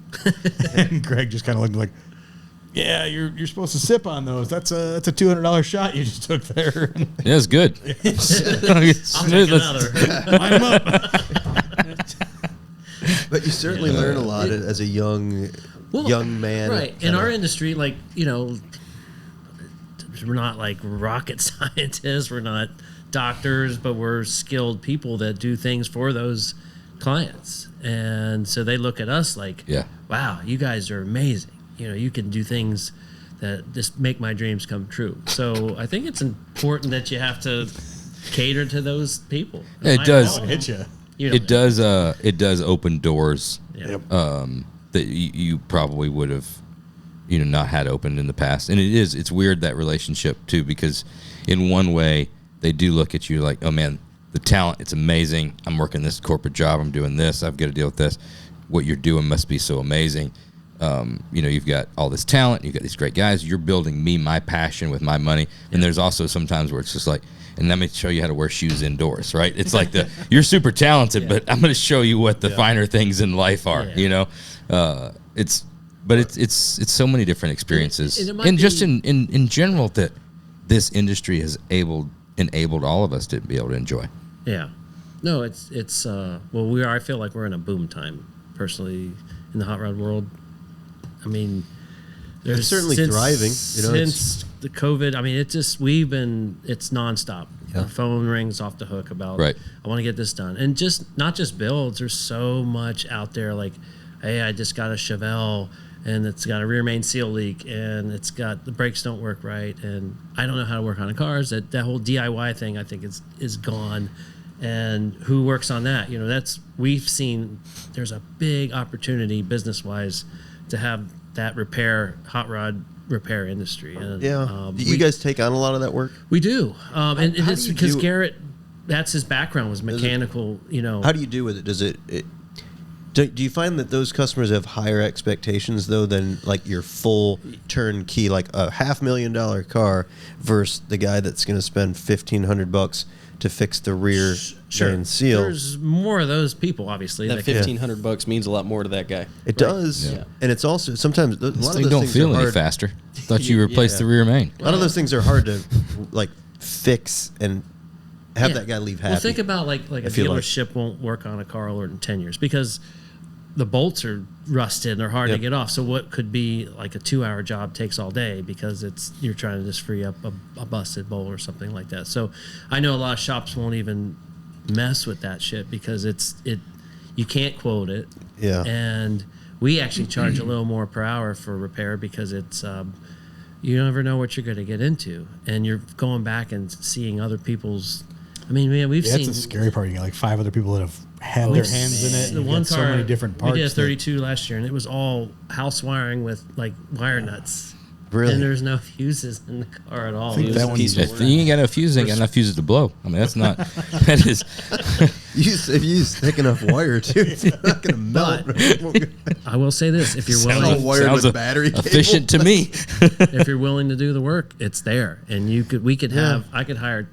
If I had more space and 5 more people, every bay would be full daily. You're 100% right. It is there. With our thing that we've always talked about is there needs to be like it's a qualification of the customer thing. If you can get that base of repeat, or this customer that you've done business for always says, no, this customer's good. Yeah. The expectations is what's crazy, because regardless of the quality of work that you do on the thing that you were paid to do, right? Yeah. Hey, come in. I want you to do alignment and brake job.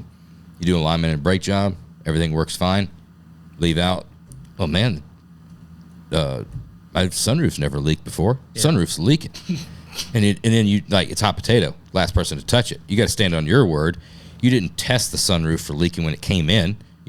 There's obviously all kinds of checklists you need to do on those cars before, but there's some things you just don't. Really, we've learned to that's something I've been trying to put together is more of this. The car comes in for a complete overhaul, inspection kind of point to point, and the best thing to do is be upfront with the customer. Like, hey, this doesn't work right now. You might spend $10,000 just getting this thing back on the road, you know. And we're not. If we find something safety wise that's wrong, that's important to make sure that's addressed. But there's a ton of work. Think about like the 20-year-old cool ass hot rod. Was built 20 years ago. Somebody else buys it at an auction, and it just needs to get running again, or it's got an antiquated EFI system on it. How are you going to handle that? So those are the worst. I feel like we have an endless stream of work. Oh, there's a lot of it there. So if you know how to handle it, there's a lot of it there. Yeah, I haven't had really any success with it, and I'll do it very seldom and reluctantly. I'll do it as a favor to somebody, because there's some things that people just don't know. Like, what do you do? Like, I had a great customer, bought a car at like a fairly high-end classic car, sales place, and it's got a Mustang clip, Camaro clip in it, and there's like a U-joint misalignment, but it's got like Borgeson U-joints and stuff, and it's got I did it column, and there's all these hot rod parts. Where are you going to take that? Like, Who Nope, not who has Jiffy or any Midas or any of that. clue Yeah. how to fix it? Garrett Scratch App. Oh, right. And we sorted out. And I knew how to do it, but I'm like, man, I just know there's going to be like once you straighten that out, something else. There's going to be something else that doesn't function right. You know. The biggest problem then is back to who's going to work on it. I've got Garrett. He's 73 now, and he's at the shop very little. But his mechanical, I wish I could bottle his skills. And I'm like, that's going to be our biggest loss when he's done here because we have no. He could troubleshoot. He'd be like this. He could walk underneath a car and like shake something. Like that's loose. That's wrong. Check that. And like, how the hell do you know that? But that's just years of him doing it. So I'm like, you need to like hang out with him constantly. Don't worry about fabricating. There's plenty of those guys. Yeah, plenty of I don't know, out dude. there. I don't know about that. But at the end of the day, I'm good at what Karl needs me to do. He's biting at the base like, I want to work. I'm like, yeah, but we sent you to Holly training, and you're good at timing, and we have a dyno, so we got him on that. I'm good at whatever you're going to ask me to do. Logan does have a good saying. He's like, put a wrench in my hand. Give me a list. And put me in the direction to go. So that's yeah. But it's the way to be. 100% the way to be. But yeah, I think that's going to be the biggest challenge for the hot rod builders, repairer in the future is like being able to fix the older cars. You got that 25 to 40-year-old customer too that I don't know if you've seen this, like they're inheriting a car that their grandfather had. They rode in the back of it on Sundays. No idea how it drove. Yeah. And then they just want to get the run. And they're like, well, I don't want to, I just got this car. I don't want to spend $100,000 in getting it to run right or fixed up right. Yeah. I just want it to run exactly. We've done some cars recently that had mechanical brakes, like literally like a 29 Chevy. And the guy's like, I don't want to put hydraulics on it. I just want it to be. So we had to research and find somebody that actually relines them. And we did it. And the guy was happy to pay the bill because that's what he wanted. So I don't know. That's a big challenge for all of us, I feel. Besides repair work and stuff like that, what big builds are going on right now? What's the next thing? What's coming out? Well, we got 2 SEMA builds. For this year? Yeah. So if you looked at them right now, you'd be like, really? They're going to SEMA? That's about everybody's SEMA builds right now. 54 days? Yeah, you got 50-something days. Yeah, I said Don't remind me. Just we still got to ship them. We got to ship 410s or something? Yeah. Well, we've got a 53 Chevy pickup that's been a long time build, and I was like, we're going to go to SEMA. The customer will be like, he's super happy about it, and it kind of puts an end point. We talked about that. Like you figure out a show, and that just amps up the customer, and so we've got that going. It's pretty heavy and modified, and then we've got a restoration we did. It's a 65 GTO, and that's going to be in the Armos banquet. We're debuting it there, and it's it's the guy's one owner. He bought it new. Wow. Damn. He paid $3,400 for it. That's pretty sweet. Now he's paid like. Yeah. Put another zero, a couple more zeros on there. He ain't even putting AC on it. Yeah. We didn't have the it. car he The way it bought. was. The only thing we did was put Willwoods and American Auto Wire so it can stop and start, basically. But and it kind of shows that we do one. I felt like we do one restoration a year. Like it's weird. Like we've got a Grand National '87. It's cool. And he just wants it all back to original paint, all that kind of stuff. Do you have the same guys working on the restorations as the custom stuff? So they have 2 pretty different skill sets and hard to. No, we kind of. It just depends on what's kind of up for grabs or who's. There is a couple guys that are primarily just fab guys, and they're gonna stay in that one side of the shop, do all the metal work, and then in the body shop. But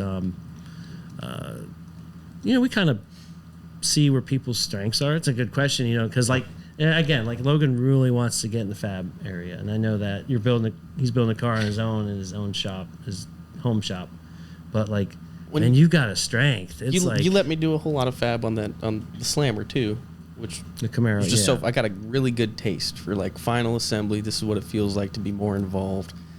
Let me do more of that. Damn it to hell that I'm so good at the other stuff.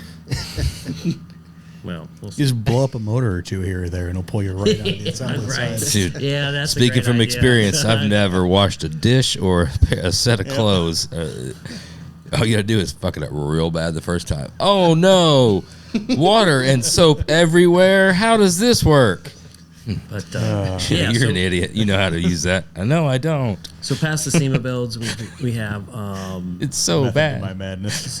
a C2, which you guys, a Roadster Shop chassis under that. Cool. That's a Wagner motor. That's the whole package. Like Yeah, Roadster Shop that's some chassis, good Wagner stuff, motor. man. That's how you get in street machining here. Cool baby. Kids Club right there. Right. Yeah. I don't know. Casey's not that cool, dude. I mean, Roadster Shop chassis definitely. He's gets got to cool that. parts. He's just him personally. He's just not that cool. Their engines are amazing. Like we were after just to be able to get the thing under the hood. We went with the smaller LS, Yeah. smaller supercharger, and they still pumped out 1,000 horse. We're like, holy shit! Really? What, Yeah. what Whipple like a 2.9 or something? Yeah, Yeah. But on the LS3. LS3, Casey ain't getting out They're of like- bed for less than 1,000 anymore. He said. Yeah. He said, It was like they sent us a If video. it ain't 4 digits, don't call me. They sent us a YouTube video. They're like, yeah, you're in the 1,000 horsepower club and all that stuff. I'm like, that's crazy because the customer, he could handle the car, but Yeah. they were asked. That's pretty cool about them. They asked like, who's going to be owning this car? Like, we don't want just anybody getting in the wheel of this. I was always trying to figure it out. Like Casey's one of my like best buddies, but I was always trying to figure out if he's just a huge pussy or if he genuinely cares about the customer. Because he's always like, he'll make monster power, and then he's like, oh yeah, but I shipped it out with that bigger pulley on there. Like, why, dude? Why? We've spent all this money to make big power. Yeah. Oh, you wanted that other pulley? Yeah, fuck yeah, Casey. Like, all the power, dude. Yeah. So yeah, we really have had about 7 builds going on. That's the most at one time. There's a lot of that filler work, but we've got all that. There's a 57 T-Bird, Where's the truck going to be at SEMA? Skog and Dickey Cool. Performance. So it's an unveiling for that. Yeah. Coronet. Yeah, 66 Coronet with a Hellcat red eye. G10. Oh, Van? yeah, the van. Yeah. Oh. Yeah, we weren't going to talk about that, but I guess we are. So Oh, you're listing bills. Yeah, we got that last year. We were at SEMA and we were in North Hall, which we never did that before. We were in the Kickers booth, and I was kind of like, I wish we were Central Hall. You kind of get that Central Hall envy, and then you're like, shit, we met this guy and we got a build out of just being in that right place at the right time. Shit. So, Kicker but- boys awesome. know how to party. Yeah. Yeah. Man, a van build, I feel like that's something you pick up at the Spearmint Rhino or Cheetahs or something. That's where you land one of You those. fill What's it the up. plan with the van? This guy's We've already got said too much. he had one when he was younger. It's again, we're reliving people's Thing needs a past. chassis. Thing needs a chassis. I know. Well, What year? It's 76. Shorty? It's a long van, which Okay. You haven't seen a long van.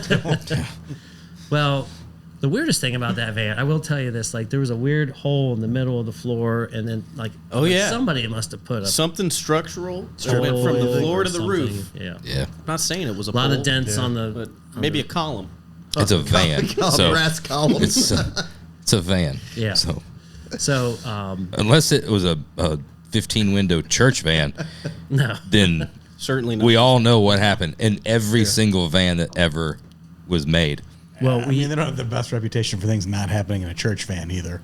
Well, you're right. They're just not with brass poles. That's we had the slider door was really bad. Somebody used like spray foam to put a window in. It was just trash. So we found another door and a front door that was bad on eBay, and it had shag glued to it. So it was that was part of the day. Like, who's gonna risk taking the shag off? It was like draw straws. I sure did. It oh, was you got to be short careful with that too. That's that old AIDS. no mask, bare hands. I was really trying to be in there. Really? Yeah. Oh yeah. Yeah. Dude, that's what, like, with all this crazy talk about, like, male, female, and so, like, I think a dude could actually get pregnant from that, like, pulling that off. I might have. There- It was yeah, my birthday. like, I was feeling lucky. There's some crazy shit can go Yeah, down you're- from what's embedded in those Yeah, you have to old get van you have to get shag what where, Magic like, Johnson took. If you get some of that late '80s, early '90s shag on you, oh, you got to go. Yeah, Yeah, get on a payment plan for sure. that's whatever. That's some yeah. super peptides from. So you got debuts. Yeah, SEMA, big SEMA, time, big stuff. big news. Just Yeah, it's some busy. cool I stuff. don't know who isn't busy right now. I mean, we're not the best in the business. I think we're good in the business. We do Yep. good quality work. Our guys customers love Pump us. out great stuff. It's you do what the customer wants. It's creating dreams, making them happy, and at the end of the day, that's really what what we're in business for. Is that none of this is necessary. Nobody needs a $500,000 Camaro, but like they love it, and it's great that I even told Logan, like, look what we're doing today. We just flew in on a Tuesday. We're hanging out with a company that we do business with. It's very respectable. We're here and we're drinking in the afternoon. I mean, it's crazy. Yeah. Could be worse. Could be worse. Could be for worse. Sure. You could be doing Tim Strange's podcast. I mean, Kenny then Davis. Kenny Davis. then it could be really worse. Kenny Davis Just- did it. So. He gave me shit at Nashville. I told him I was going to give it right back. You gonna edit that out, or you gonna let that one ride? No, it's gonna ride. Yeah, You don't miss an op. I said it could be worse. You could be. Okay. Tim goes pretty hard on It me. wasn't- So I'm, it I'm wasn't- All right. I'm all right with. If you're all right with it, I'm all right with it. Tim knows. Tim knows that wasn't out of mean spirited. That was seizing an opportunity. If a softball gets tossed your way, That's true. what do you do? Yeah, you You don't say cut the knock that thing cameras. out of the park. You slam dunk it. Do you Is that think right? Tim would it's- have Grab you alley oop it. That's one way. Tim's been around. I mean, there's a guy who's been in our. Oh, he's 65 years old. He's been around forever. He tells stories like, still riding his- remember back in the 65, 70s and I was doing pro street stuff? I was 21 years old. Like, still- Tim, you'd be 90 now. Still riding a bicycle around like he's 14 though. Yeah, not anymore. And I haven't seen him on a bicycle in a while. It's a big boy to be on a bicycle. Yeah. Carrie's still he- doing it. No, she fucked herself up. She got back on. She just did another race, the first time since the wreck. Is he going to do at the party at SEMA? Or is he going to be a DJ there? Or We're still, well, MC. it depends. I don't know if this gets Probably left not in or after edited. this. We might push this out till after SEMA, this podcast, and then yes, Great. and then yes, we'll have. that's hilarious. Kim's good dude. Yeah, He's a We nice, love he him. doesn't drink Yeah. at all. He's a- You couldn't no, have him he on this. I don't think Carrie likes us. I think that's just the way she Carrie's- is. I don't Carrie's think kind she. of quiet. Like I don't think doesn't she say a lot comes to off people. as like really liking anybody, or at least the optics of it. But she's got her she's inner pretty circle. And I mean, I know that she's got that look on her face. She's given me there's been times like she's like paper cut me from behind just to be mean. Really? Yeah, just like a little. Right in the Achilles. Yeah, I just don't think she likes me or any of us. Maybe If she try- says Especially hi to you. you. She's told me she doesn't like you, so we know that. That's If understandable. he says hi to you, you're like, oh, that was. Yeah. Yeah, I mean, Tim definitely goes out of his. I feel like I get it more than either of you two. With Tim, he goes out of his way to fuck with me. He likes the short It's jokes. an easy target. It is. Likes the tight pants. It's an easy target. Which, yeah, that's one of those things. It's like you can pick on the short guy, right? It's culturally acceptable. Like you could go up to any dude who's short and just say some sort of comment. This is the throttle is Do that to coming somebody. down. No, well, here, dude. I had it down. I'm gonna back it off. And now do that. Do that to somebody that's maybe like eats a little bit too much. Would be the word. I should have That's said not nothing. culturally. I shouldn't have said Might be anything. some of us But in that's this room. not. That's not culturally acceptable. I right? saw the look of like, Yeah. And then I was like, oh, there's a wave coming. That's normally just throttled down, 2 hands on the steering wheel. Did I do all right with that though? Was that? you did. I should have never said anything because They're more fun when you know. Yeah. I saw a train wreck coming because I saw the preparation. I'm like, oh You're yeah, like- oh yeah. Hey. Train coming. It is all flat water ahead. Make fun of me for being short. You see a. But am I right with that? That's You're that's 100% one of right. those things I don't know that just- why that has gotten, Acceptable. yeah, accepted. Because you had absolutely no choice in the matter. But Yeah, it's not like I could grow. A It's not like fucking- I could just like all of a Put a- sudden like a you dude, can lose weight. yeah, dude, You it's can three, fucking lose dude, that's 350. Like he could. Right. Come on. Actually, I Oh don't my think you're God. trying hard enough, Jeremy. Yeah, keep Pull the kill stoking the, switch. Stay tall. Work on that posture. keep stoking the fire, Hang, man. Yeah. hang from the bar. Hour a day. We can try, dude. They make those insoles and stuff. Like there's all sorts of And things. don't even get me started on the. Moving on. You know what Hot the worst rod. is? Dude, hot rod. That Barracuda, man. Good car. Back to that. Yeah, good Saved looking by the car. Barracuda. It's time. Which we're gonna be this is a cool thing. Last year at SEMA 2 with the Camaro we got coming out. It's in that. I don't know if well, you're gonna say this. What's this? 2 weeks from now? 3 weeks from now? I don't know. Yeah, it's something. It's not today. Yeah, right. It's not It's live. in the Unless you're future. That's what people Today, ask. Like, that's today. are you guys gonna be live? I'm like, No. I'm like, yes, no. I mean, I know you guys think we're good. You should see how bad it is while we're recording right now. You probably aren't even listening to me speak of how bad it is right now. What you're going to hear is like a well-polished. Yeah. I fucking wish.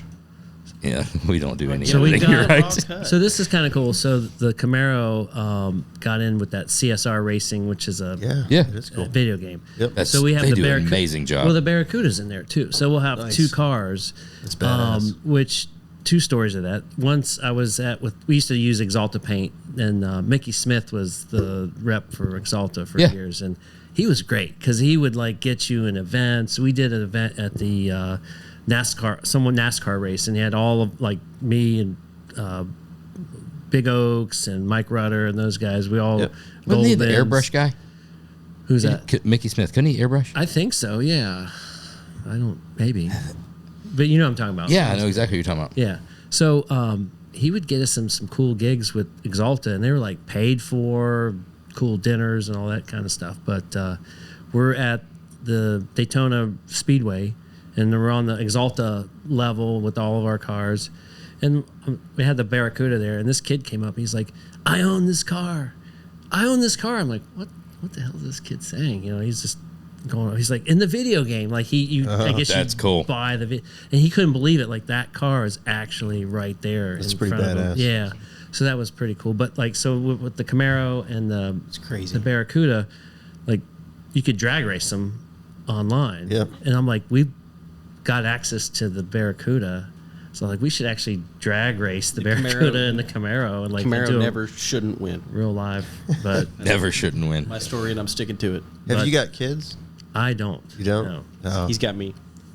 Well, that's the neat thing about those. Like having those cars in the we've got the Grand National they Yeah. did, Yeah. Oh, I bet. and the Road Rage. Did that ever come out? Weren't they doing that? They were. I haven't It's seen it come been. out. They did it. I don't know if it's come out. But I it's don't neat have to the see, game. Like my son's he's Yeah. so into the car stuff. Oh, but that's to see cool. him get the opportunity to play the car, like, dude, that's Didn't they hook him up with a bunch of like tokens and Yeah, all that they stuff? gave him a bunch of points or money Yeah. or whatever Yeah. in that game. But that's a cool thing. It's a huge business. It's Yeah. Makes you me know, feel like a kid. Look at our Like, credit card what's that? statement. It makes me feel like a little kid. Yeah, Yeah. You know what's wild though? Is like I can't play those things. no, but like I was just fooling around all night looking on YouTube. And like I'm just gonna type in like Garrett's Rod Shop or just whatever and see what's out there. And that whole thing with the CSR racing with the Barracuda was on there, and there's like videos like how to win the Barracuda and like that's all cool. this stuff. And then people were like winning them and changing colors. I didn't even know that was something you could do, but I didn't know there's YouTube videos on watching video games. I'm like, that's oh my God, there are. but- That is a major subject of me. You talk about losing your shit over earpods. That's another one in the Gerber so household. watch people play a Dude, video for game. the longest time, I'm walking. I'd walk out in the morning, and my he's sitting on the couch, and I'm like, "What are you? No, I'm like, no, you're watching YouTube.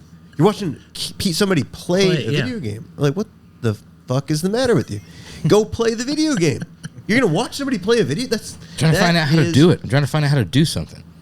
Oh, It is different. It's odd. When I was a teacher, the really weird. kids would I'm already not a watch- big fan of like him playing video games, but spending time watching somebody else play video games It's is the worst. really Did you bad. guys have video games? When Yeah, we'd like Nintendo and stuff, but neither of us were like big.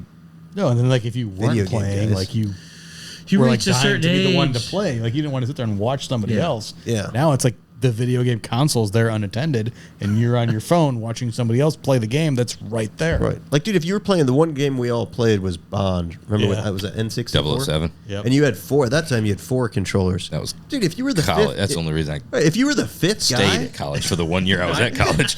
I logged so many hours. If you were the fifth. freshman. The fifth guy. So good. The fifth guy. And had to watch four other dudes play. You fucking got the pizza when the dude showed up. You're That's going what you nuts. did. Like, dude, I want to be in the action. That was, I mean, daylight. Oh shit, we got to go to class. Yeah. Yeah. No, we don't. funny. Yeah, 007 was fun. Yeah, it was first like more than two multiplayer is really what was so crazy about it. I kind of see those reels where you see people putting models cars together, and as an adult, Yeah. and I get it, and I'm like, go put a real car together. like, what's the point? Like, you're. A couple Is that $100,000 difference. I know, but here is a young kid. Here Are you putting models together, or are you're working on your own car? I started with model trains. Yeah. Yeah. But like I know he'll come in late. Flag. You want to talk? We want to go back to that whole show me on the doll where they touched you should have thing? not said anything. Wow. I was trying to. I started build with you model up. trains consensually. But here's what I'm saying: like Logan goes home. That's what the camp counselor told you to say.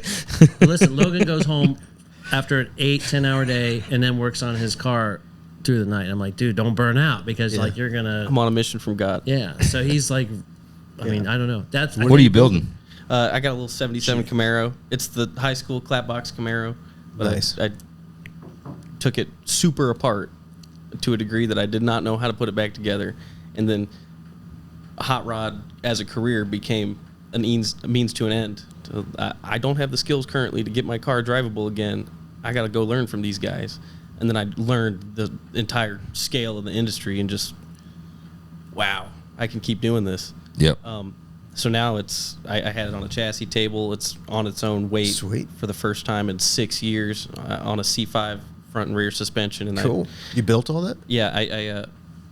I kept the C5 front and rear frame rails, like the mandrel bends, because I was like, Okay. those look sweet. I want to. Isn't it aluminum? The frame rails are steel, but the cradles are aluminum. Okay. So the frame rail in the front just like tapers out to the Camaro rockers, and then I just made the middle, and then it tapers up to the rear clip of the Corvette with its rails. Trans in the rear. I didn't lengthen the torque tube any, so the engine's under the dash. Well, it needs to be to get behind that steering rack anyway, right? The crank pulley is behind the center of my front hubs. She's back there. That's going to be a fun time. No, little twin turbo LS setup, and I'm Sweet. just on a mission from God. Hell yeah. Building the hell out of it. And we'll forget about the trains then. And then Yeah, see, you redeemed yourself. Yeah, dude. absolutely. Trains are and cool. that's why he doesn't have to worry about fabricating It at could be the argued. shop. That could be argued.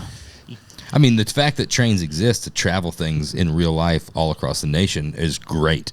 Building model versions of them, I don't know if "cool" is the word that I would use here on this podcast. I was But having that's fun, just man. that's just me. Well, that You sound like a separates- hater, Josh. You sound like a on hater. the- Capital H and I think collectively we all are. It's one of those. I think that would be one of those. If you were, is that hold on. Yeah, go ahead. No, because I You're remember about to there was. derail this. There's I'm about to rerail the derailment. No pun intended. somebody. This is the first time we've walked ourselves 'Cause into a I got cats fan. too. Is that a problem? No, I got a fucking cat. Okay, because you and me are together. We'll it's fight kind of that a battle problem. together. Okay. Okay.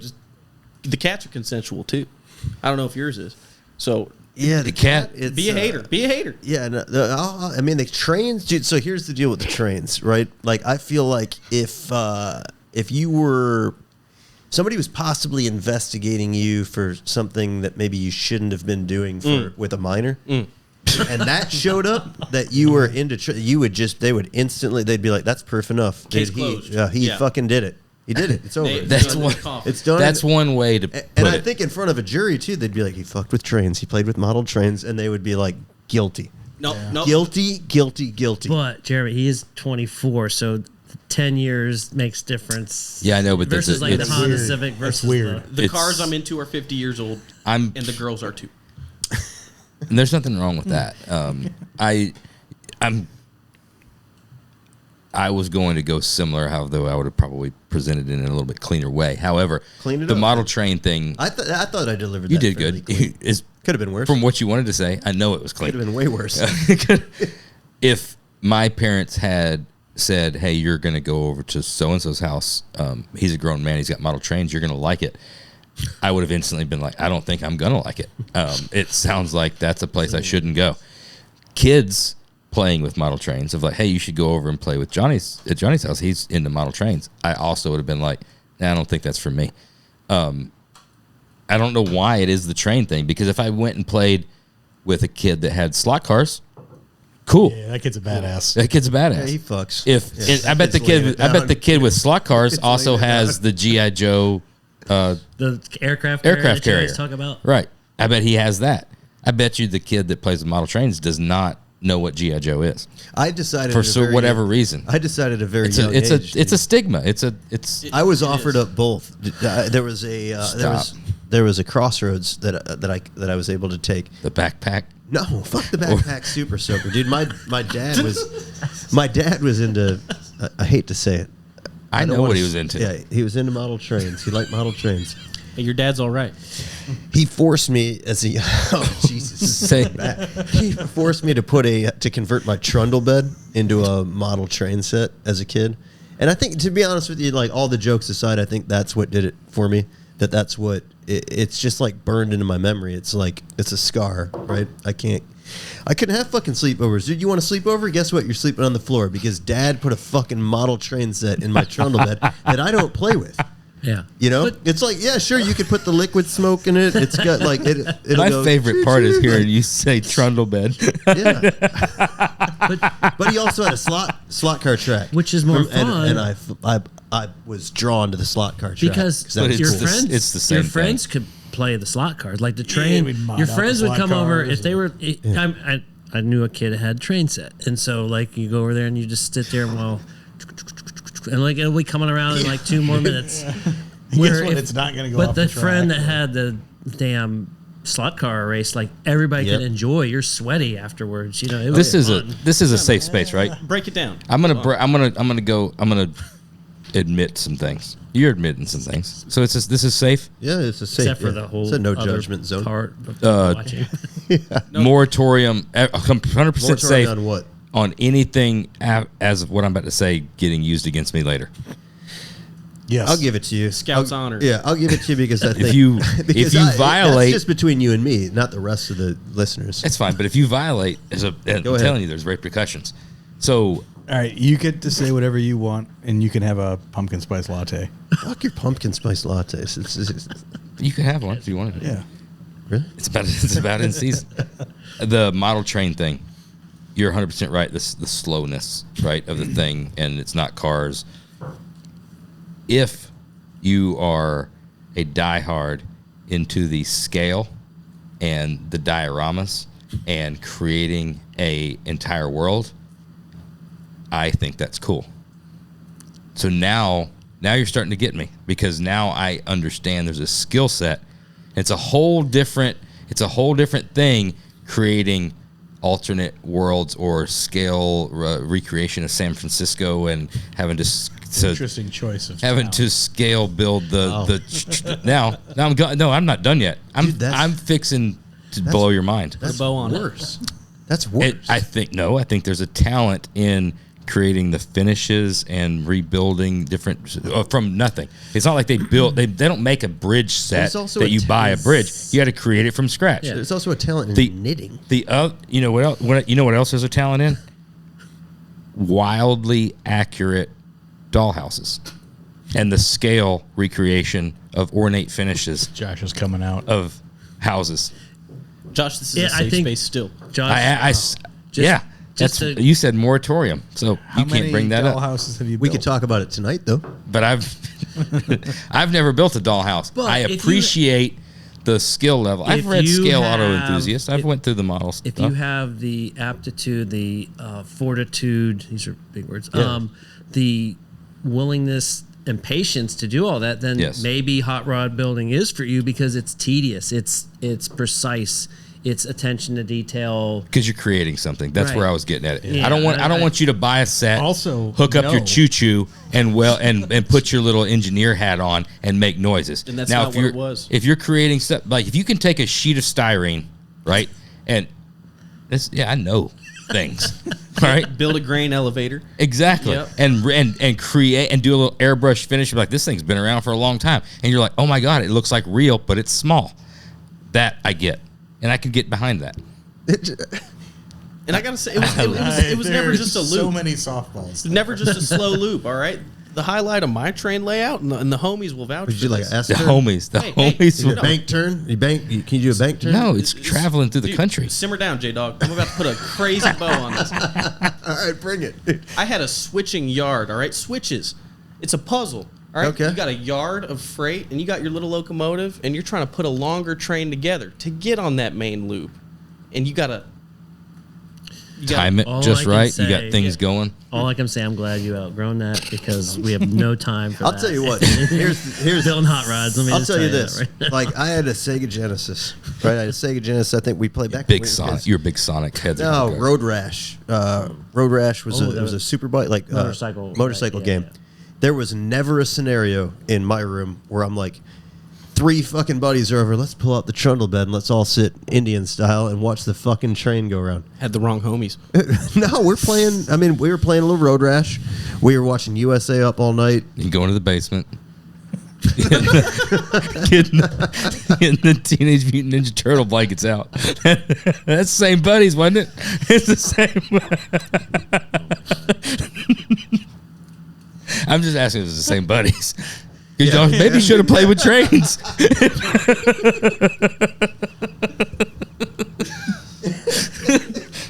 You walked right into that. It is. Oh shit, dude, that was good. That was good. It's standard questions time. I'm crying. The standard questions brought to you by HRE. Nice. The standard in wheels. See how he did that? That's Marketing. I don't know what it's called. HRE, Yeah, something. SEMA, good stuff. Dude, I you're was doing a on it good for a couple of years. HRE. HRE. Oh, Wheels. HRE. No problem. No. I was on I know. HRIA. You now. were a Yeah, a name vehicle tag. selector, Get a name tag. Yeah. which we didn't get in Charger, by the way. I wasn't the only person. I know. And It's Was that during your? we would have then- been ready anyways because our interior guy was ready. So Were you? chassis choice might have played into it, but I mean, I'm just saying. Are you saying there's politics? I heard that was never the thing. So you're. Oh, I'm not in it anymore. It was 100. It was 100% politics. Everybody that runs it and everybody that picks is strictly politics. I mean, it's 100. It's just That the was way the it is. inside thing you just said outside. Well, everybody knows Now they do. Mark did a good job. he did. I guarantee all those transmissions came from him. Maybe. I don't know. But he sells a lot of transmissions. It's But just his it's just the way it is. But It's his not transmissions are the best, right? They work. Yeah. exactly. Can't go anywhere else. Yeah. I mean, It's the funny same thing I because- say when people have been like, "Oh, you're only picking road." We just sell a lot of chassis. Like, what are we going to do about it? Yeah, it was just when his stuff we buy from him only because it's it's going to be fine. Because If and because it's him. yeah, And you Well, know Mark he's is there. that guy. He's just stand behind everything. You've got that inside connection, and there's a personal connection with it. I blame Mark's Mark. a good dude. I got on HRA because of Mark, and because he's like, oh, you ought to join. He got us in vehicle selection for one of the banquets, and then on one of the cars, and then he's like, you should join SEMA HRA, if you're going to be in it. So I did. Like a lot of people don't. They feel like they just take advantage of all that, but Yeah, you got to serve a little bit. You got to put yeah, put and back then- in what you've and then taken he's out. Like, and he's like, you ought to be on the committee. I'm gonna, suggest that you get on there. And the next thing you know, I'm on. I'm like, I don't know what the hell I was doing, but it was fun. it's very good. It is good. Everybody needs I to still volunteer on it. So give a little back. Yeah. It's comes a lot. It's hard work. It's a full time job. it is. If you do it right, there's a lot to it. Standard questions. First up, favorite car movie. You want me to go for it? Hollywood Nights. Yeah. That hasn't come up in a while. Or ever, has it? It has come up. Has it? Yeah. Yeah, it's like 6, I think, on the list. I was gonna say that, but 2-lane blacktop's good. It's weird. It is weird. I was gonna counter that though. Favorite TV show with a car in it. There was a Tales of the Crypt. You remember that? I love Okay. Tales of the Crypt. Do you remember the one? It's got the 55 from 2-lane blacktop in it, you and serious? the guy that's the villain is Brad Pitt.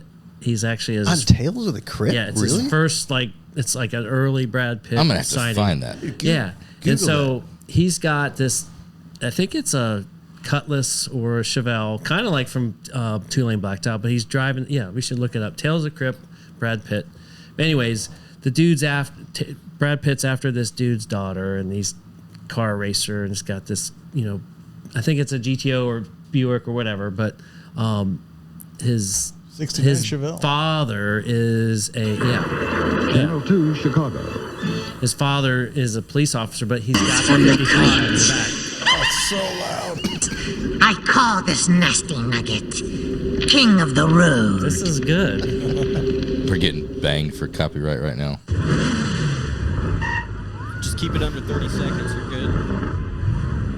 3.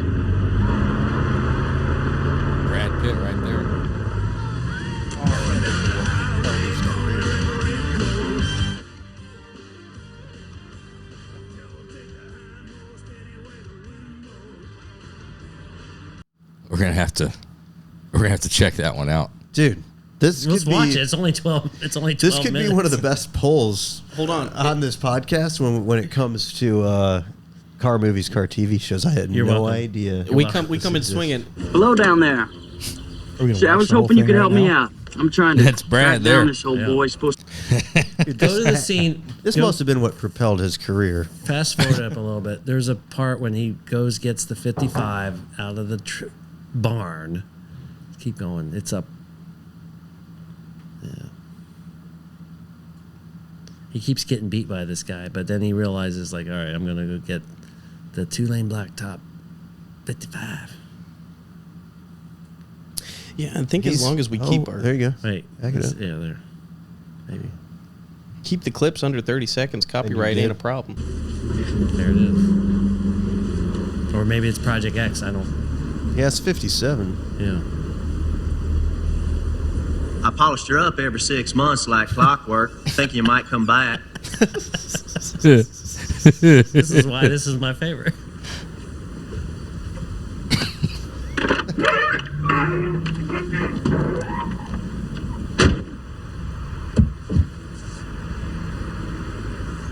Wow. Watch the burn. I wanna see if you You like- gotta watch it. This is hear the it thing fire that like up. puts hair up on your arms when you hear like whoa, right there. Okay, wait. This is filmed in Alabama.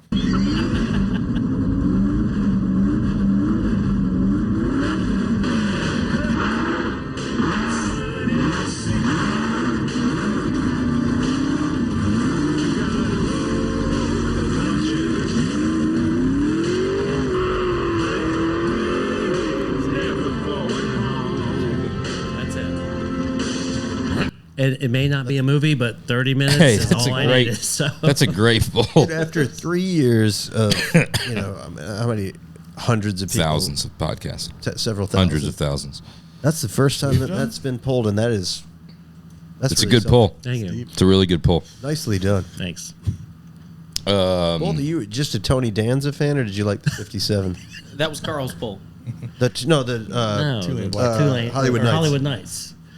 So Hollywood Nights, I love that movie because I feel like it perfectly encapsulates the hot rod culture that I feel like I missed out on. Strive to. I get bummed out sometimes. Like, damn, those guys really were. They lived for that. Every week, every Friday night, it was the car crew of the high school doing their thing, and that just seems. Man, I wish I got to live that. And I sat with Garrett so many nights after work, hearing him tell his Hollywood night centric Yeah. stories. That's true. And it's like, dude, that was the time to be alive. And there's just a few scenes in that movie. It's like, I've had a couple nights with my boys that are like, man, Old new bomb Turk. new bomb's pie wagon, man. Yeah, the pie wagon. The pie wagon. And the rail job. Yeah. we get have that rail job. we have pies. We have pies. Well, so that you're just an old soul. That's the thing. Yeah. Yeah, for sure, That's man. the thing with. If you're gonna find a young kid to work at your shop, Yep. he's got to be That's old great. soul. That's a great movie. Yeah. Next up, favorite law enforcement interaction story. Well, the one with the fucking trains we don't want to hear about because then we won't be able to air this. No, Right. it just ended in an arrest. I mean, obviously, it's- charges filed. I really don't have any cool ones. It hasn't come yet. He's too young. Yeah. That's fine. And if you don't have one, that's an No. answer as well. I have a favorite one. Just none of them are cool. None of them are drag racing, hot rod related. I was before I lived in Tennessee. I lived in Illinois, and my dad still lives there. And I'd make frequent trips from Murfreesboro to Bloomington to hang out with Dad, Grandpa, the crew. And one 4th of July weekend, maybe 7 years ago, I left Tennessee at 8 o'clock, and I'm like, man, the guys are going out. I don't want to miss them before they're too far gone. I need to get home, have a good time on the town. I want to see. I've made this drive plenty of times. I want to see how short I can make this drive this time. Yep. So I was clocking like 98 for 4 hours straight, and it was going great. And then on the last leg of Illinois, I get pulled over, and he's like, "Dude, why are you going so quick?" Trying to beat a record, buddy. So trying to shave an hour, man. Honestly, trying to shave an hour. Music's good. I'm feeling good. Check the car. Pick me apart. I'm so legal, you can't help it. Except for the 98 part. And I got a ticket. What did he write it? Did he bring it down, or did he hit you for 98? He just hit me for speeding. 20 over, 15 over? Did he get you for the full? No. 45, He 48 did, over. He did not get me for the full. It was 15 over. Lucky. 18 over. Our speed limit was 70. I'm not in the math mode right now. Right. Yeah, well, you got lucky. Yeah. And he was 18. He did you a favor. Phil, not so much. He respected the mission, but he still had to do his job, and that was all right. But I appreciated that he didn't hit me harder, and I still made it home in a pretty dang good, timely manner. So, didn't quite shave an hour, but maybe shaved a half hour. I'm going to tell one for Garrett since he's not Okay. here. And he would tell this, and he'd be like, I shouldn't tell you this story, but he had a 69 Camaro, ended up being, he wanted a Z always. And he was like, so his mom went to the dealership with him. It was 1970, and there's this green 69 Camaro there's a jade green, the brighter green with a white stripe on it. And he pops open the hood, and there's a 427 in this car. And he's like, his mom's like, ooh, that seems like a big engine. I thought you wanted the 302 and whatever. So he's like, no, this will be fine. We'll get this. So he bought it, not knowing later on it was a fucking Copo Camaro that. No shit. Yeah, that he owned, and he had this name on the Protecto plate because he was technically like the first owner was a doctor, and the car was too fast. It scared him. Mongoose. Yeah, so he called it the Mongoose. This is a whole thing. But anyways, he was on the street racing or something, and there was a cop chasing him, but a buddy of his was a tow truck driver, and over the dispatch said, we're in pursuit of a green car. They didn't know what it was. It was going like 150. They couldn't catch up with him, and that was his thing. But he would like put toggle switches on the tail lights, so brake lights. Tricks, huh? Oh yeah, so That's like that movie Hot Rod. yeah. That he used to say, "You'll see me, you'll hear me, but you won't catch me." Right. Yeah. But he's like, now there's helicopters, so don't even try that shit. Yeah. There's always a disclaimer, like, don't do this. Can't get away with that stuff anymore. Do as I say, can't. not as I do. Right.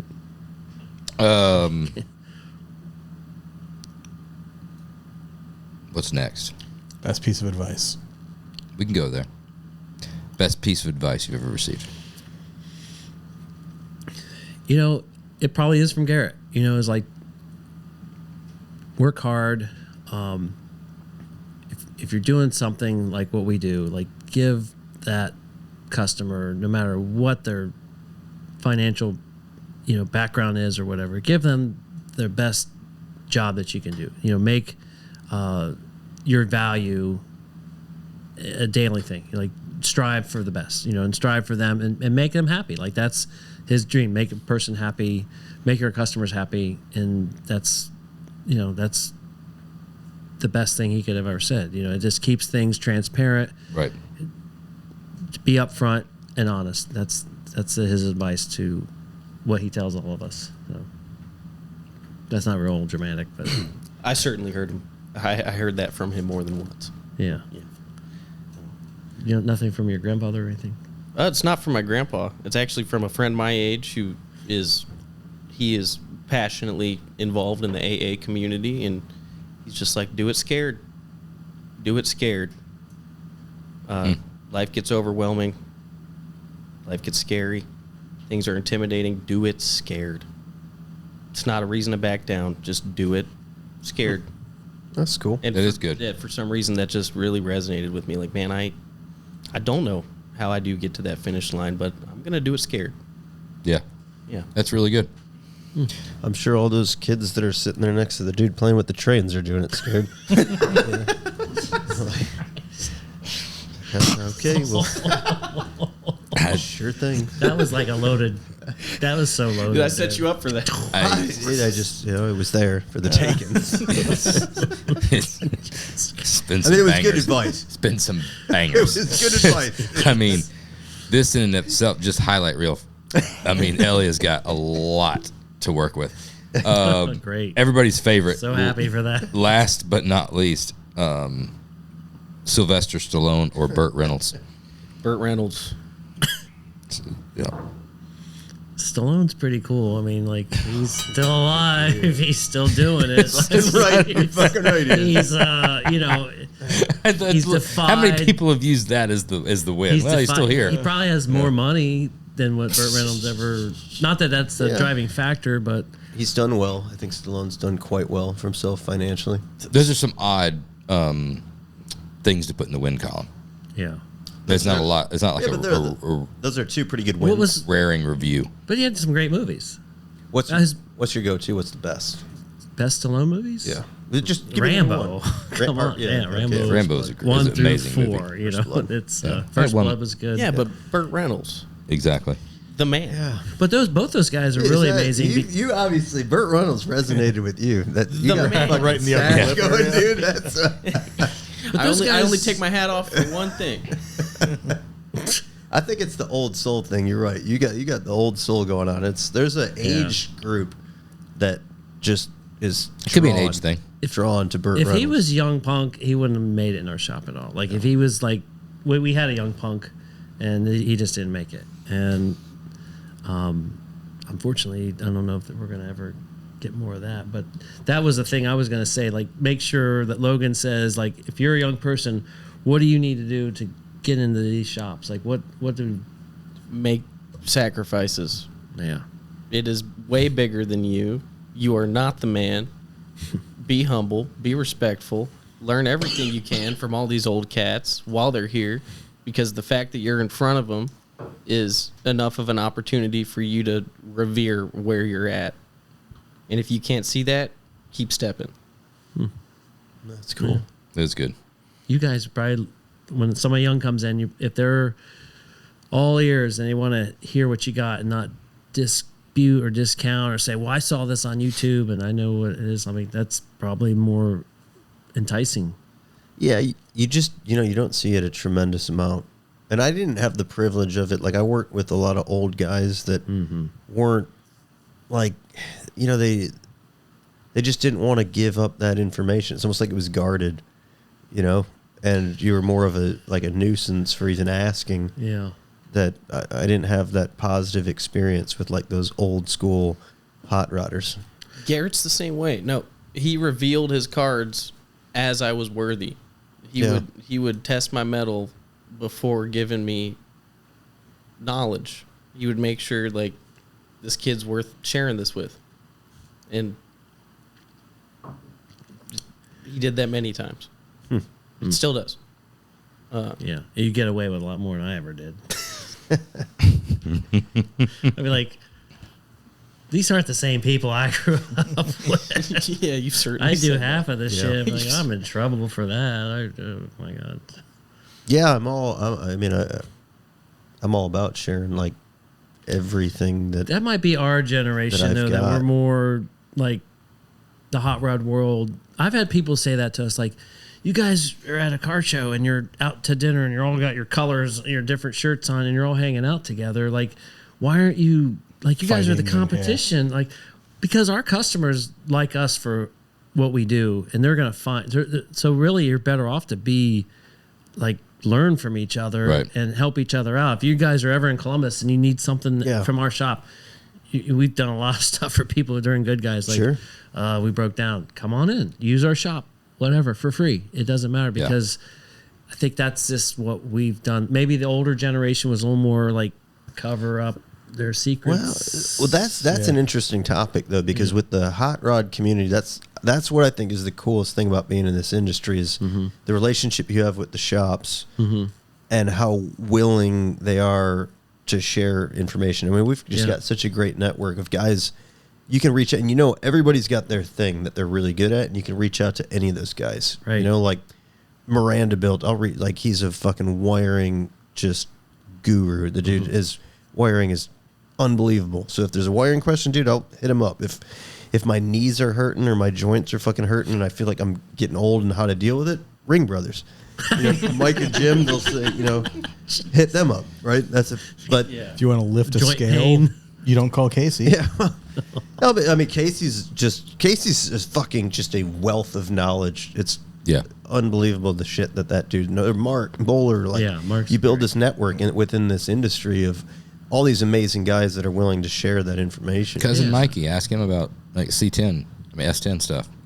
He's got all kinds of information. Cousin Mikey's a great resource for like lowering a factory chassis and why you don't do it, or why you pay attention after you've done it to any imperfections in the road, such as pothole, or like a 6-inch tall manhole cover. Like a 6-inch manhole cover. And, Jesse Greening, that's another guy you can reach out to him, and he'll tell you all about what also happens and why it's detrimental to be in the passenger seat with Cousin Mikey when he does that. Not wear your seatbelt. And not wear your seatbelt. Because you'll go through the fucking windshield on a mint low mileage S10.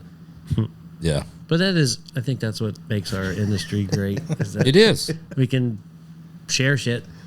Yes. The battle stories, the wins.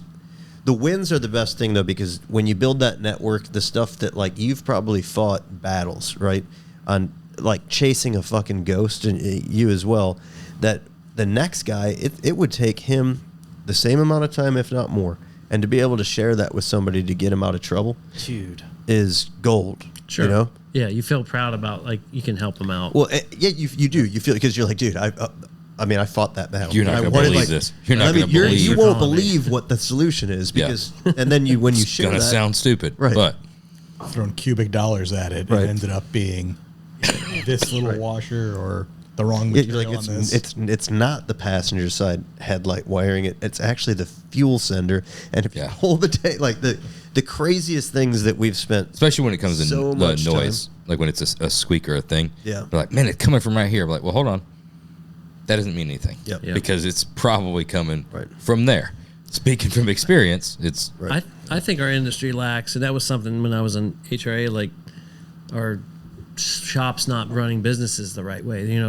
They'd be like, there's some shops I know, like, yeah, we bill out once a month. Like, once a month? Like, how do you pay your guys through the week? I just feel like it's easier that way. I'm like, boy, you could get so upside down and stuff. So it's almost like we have to, when I was in the HRA, I was wanting to do like this builders summit where everybody gets together and we talk about everything except car building, like business stuff, like how to get your employees on 401ks and how to do things to increase our bottom line and all that kind of stuff. Because I think like most mechanics they're great at what they do and they're just terrible at business and stuff. So it's I think a lot of shops could benefit from that. But. Well, that's you've got Roger Lee and Troy Light doing. I mean, they're doing the Lord's work when it comes to that, and they're putting on the seminars. Sign up for their class. Sure. They're doing a great job. Or the HRA, which is $100 a year, you get. I'm just throwing in a bone for that. But yeah, there's things like that. It's needed in our industry because HRA. The thing they got to do on the HRA when they do these builders panels, and I'm speaking from experience because I've been around for 25 fucking years. Yeah, they got to ask better questions, and these builders got to come out of their shells and not have everything so guarded. There got to be some more honesty. There's got to be some more honesty in answering the questions. I'm gonna in that setting. How are you? I know, like it's difficult. Here's the thing: it's not this setting. In that setting, you're getting the political answer. I know. Yeah, that's the thing I don't like. That it's all well-meaning, right? But it's not the service that it could be to the listeners or the membership. I know. There's something an idiot in front of everybody else. Yeah, just be honest. That's all you do. Be honest. You don't have to be an idiot.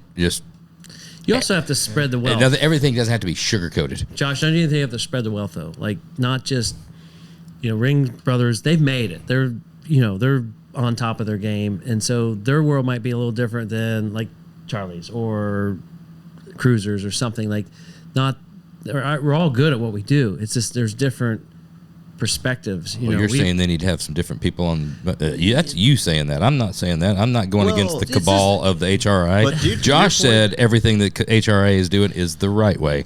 You are going against them. Let's go on the record. No, they're doing the right way. And it's sometimes we've tried to get that message out, like get other people out there because it's the grassroots builders that have a. There's a lot of quiet shops that do really well, and they're not out there in the limelight because they don't. They don't need to be. In their defense, they've always. I've preached to this same choir. Yeah. In their defense, they they want to have the draw. They want to be able to put butts in seats, right? Yeah. And there's a fear that the diversification of the builders on the panel won't put butts in the seats, and I disagree. There needs to be you got to have a banger. You got to have this. You got to have some honesty. At the end of the day, if you're given quality information and you're being honest about things, it's good. Even the topics though, like we're not gonna sit in a seminar about how to put an air conditioning system in, because we know how to. We've done it a million times. Yep. But if you're gonna sit there and talk about invest 401k in your employees, or start up a some kind of healthcare program to help get you're going to get better talent when you offer more incentives.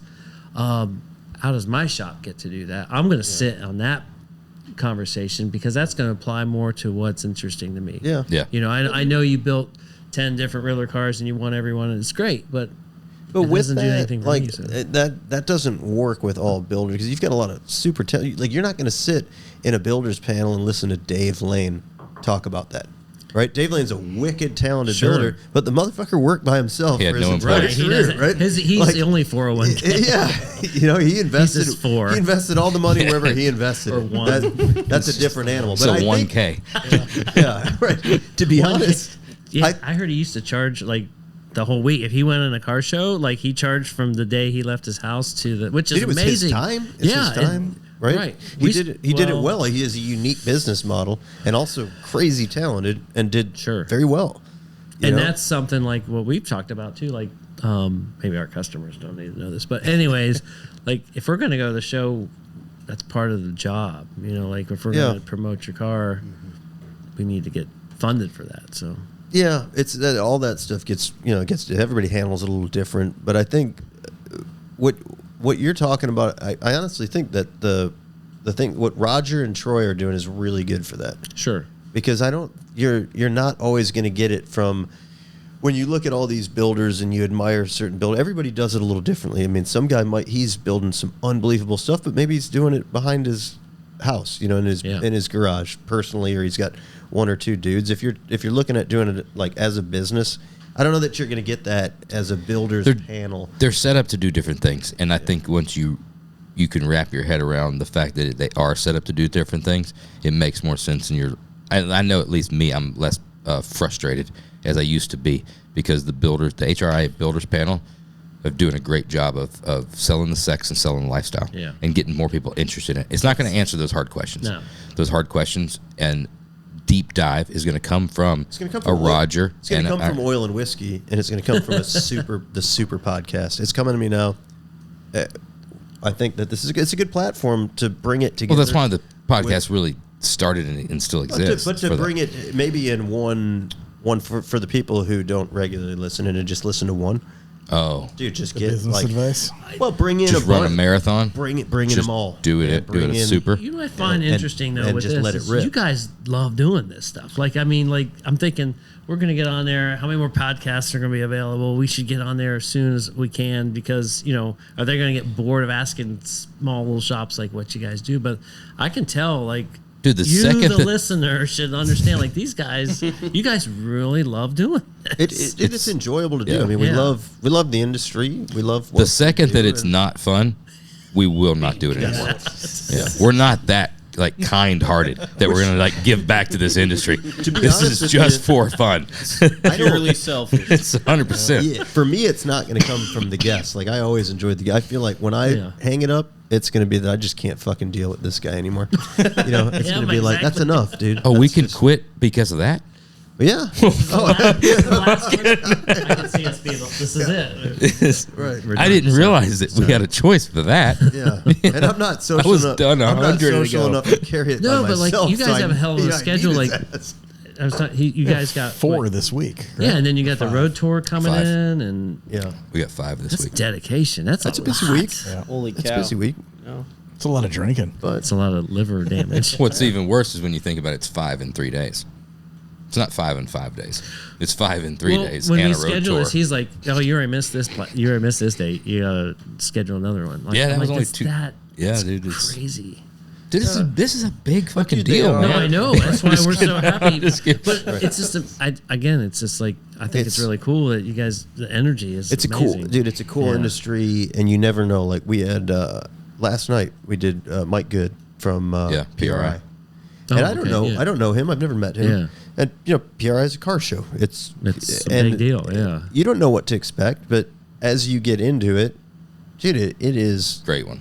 really awesome. I mean, you learn so much, and PRI is trying to it's a really good grow. time. Like that's Just awesome hearing everybody's backstories, how they did it, what you can learn from that. I mean, that's what we hear from listeners all the time at the car shows. It's love hearing how complimentary. so-and-so got their start and how they went through a lot of the same shit that we did. And I didn't realize everybody's giving away hours to get their cars done. And All you guys listening right now in the shop on company time, get to fucking work. That's what we put those hoods down. We earn the right to Take the drink ear pods this, out so. and get to work. we're getting close. But hey, subscribe real we're getting quick close to first. finish. Yeah, but go ahead and hit that follow and subscribe button. We might as well, dude. That's a good We by get the way, so. probably about 10 more minutes, and we can work through this. That's a lot. Make it go. All right, y'all keep going. I got to use the restroom then if we're going to keep going. Yeah, it's a good time, dude. It's it's always interesting to see what everybody's doing, where everybody came from. I mean, even you guys have built some badass stuff, and you wonder, like, when you see like that Barracuda come out, Yeah. you're like, dude, where did that come from? Like, I know it's Garrett. He's got a crazy mind about stuff, and sometimes like I will say this, like he's always like, man, when am I ever gonna get the credit for some of the stuff? I mean, he's built some badass shit over the years. I'm like, we gotta be out there more and more. It's not always political. There's some politicalness to this. Every industry, we got to be honest. There's always some kind of politicalness of it. But it's a tough gig. It's funny though. Like a lot of our customers are not like driven by award cars, and now and we've gone back and say like, thank God, because I've known some shops that have done stuff just for awards, and then the shit they go through with their customer that we didn't win the Riddler, we didn't win Amber Award and all this kind of stuff, and then it takes the fun out of it for sure. It's got to be tough. I mean, I don't know that there's been any builds or any scenarios where we've started the build and promised an award. Right. You know, like you've hinted at, like you get into something, you're like, maybe as the project gets rolling, you're like, oh, this would be cool to like bring it out for truck of the year. Yeah. But it's never like sit down with the customer on day one and have an agreement that we are going out for good guys truck of the year and we're going to win it. I know some shops so that's We've what they do. They just turned build away a couple Riddler of those cars. that guys came in wanting to do something for the Riddler, and like, it's not really. I mean, we jam. got one we're messing with, but it's just because we feel like it's the caliper. It will be that way, but and even the customer's like, if we don't, it's not the end of the world if we don't get it, and that's great, and that's the expectation up front, because then you just take away the whole dynamics of this, what we do. Yeah, you do. You know, But I think the whole industry's changed. I don't know that there's still guys doing it, but I don't know how many guys are out there kicking it off with a Riddler build. That I mean, I could see. I'll walk that back, because Grand National Roadster Show, I think, is kind of setting the stage for the future, and like the Slonaker Award and America's Most Beautiful Roadster. There's probably a lot of guys chasing that. Right, a build is starting, and think about this: is like you diminish the grade 8 and the Riddler Award, and then people are like, I'm going to sneak in there and get one, because it's not as big deal. Like, it's still a big deal. Like that award, I don't care what. Deep in our souls of hot rod, we're like, like damn, if I were in Greetings of the world, you need to brag about something. You need to say that you won the Riddler multiple times, but.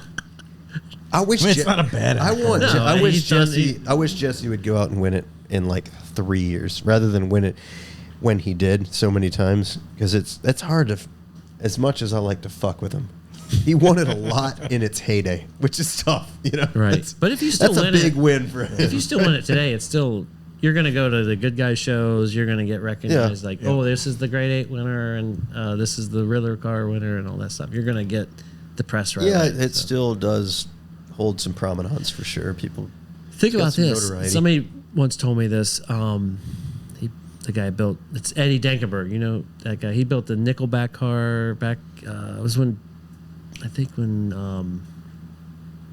there was a silver 57 won the Riddler. It was a big year.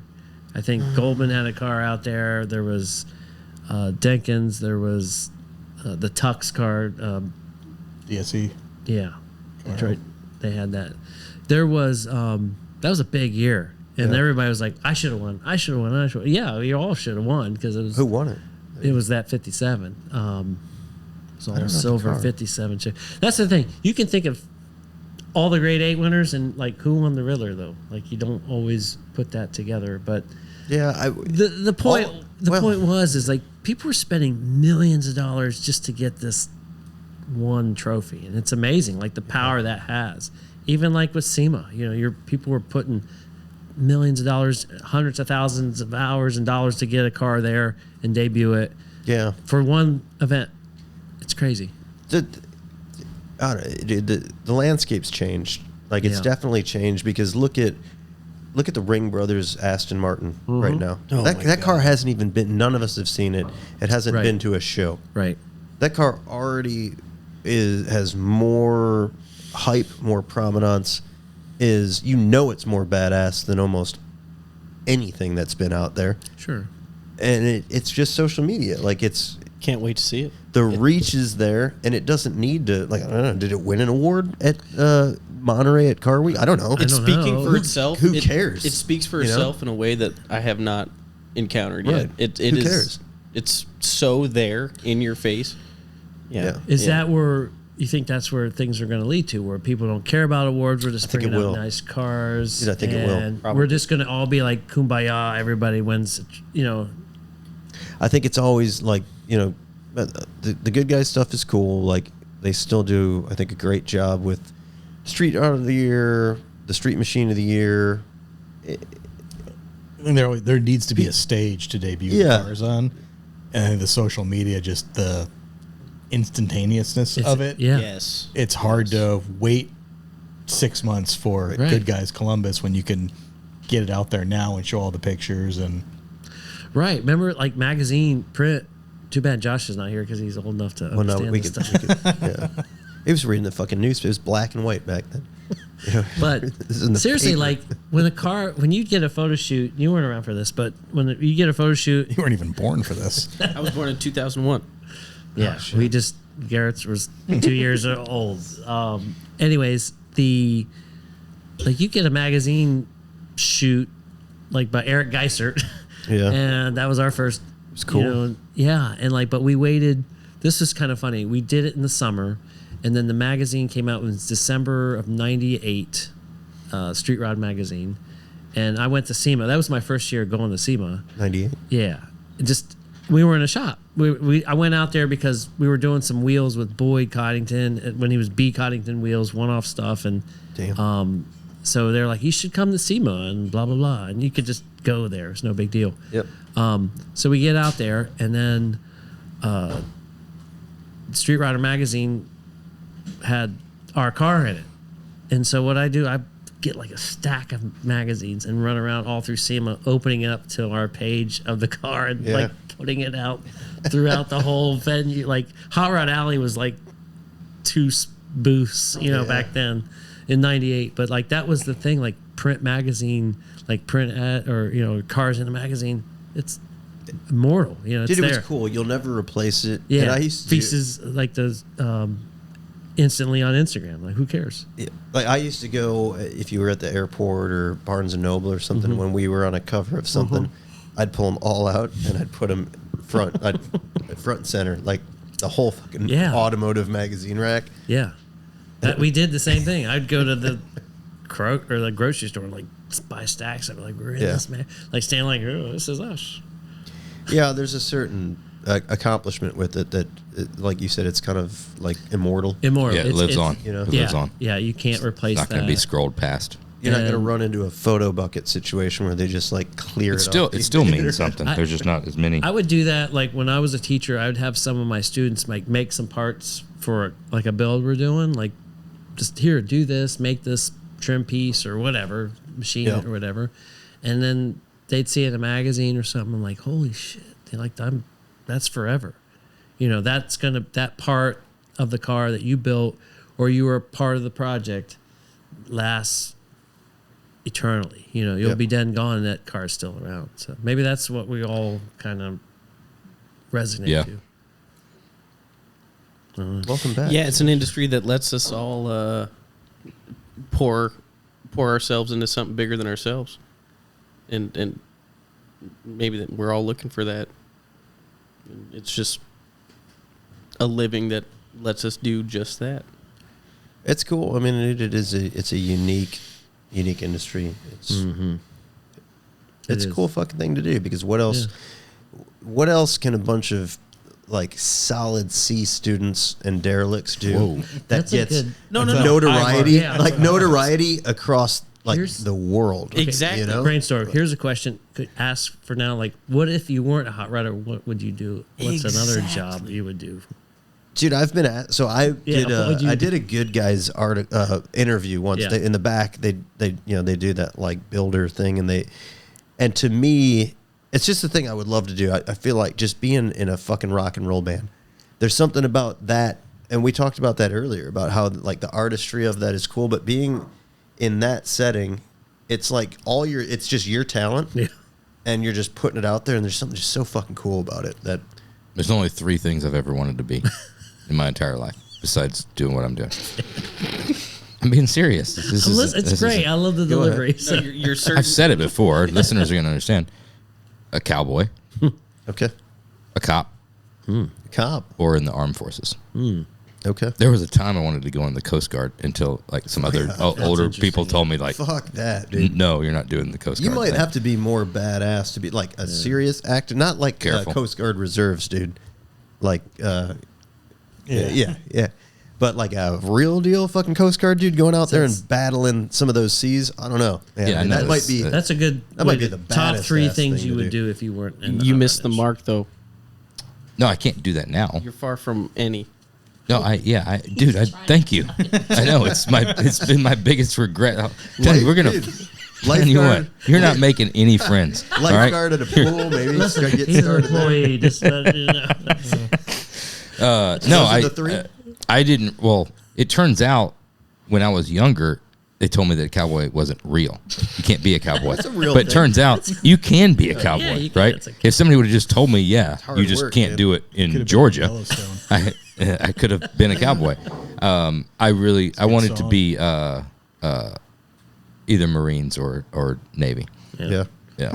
There was a time I wanted to go in the Air Force, but then I realized all the shit you had to do to fly. Josh, Let's go if it around the makes you- table and do this. If it makes you feel any better, I think about selling out and doing some Navy wrenching twice a week.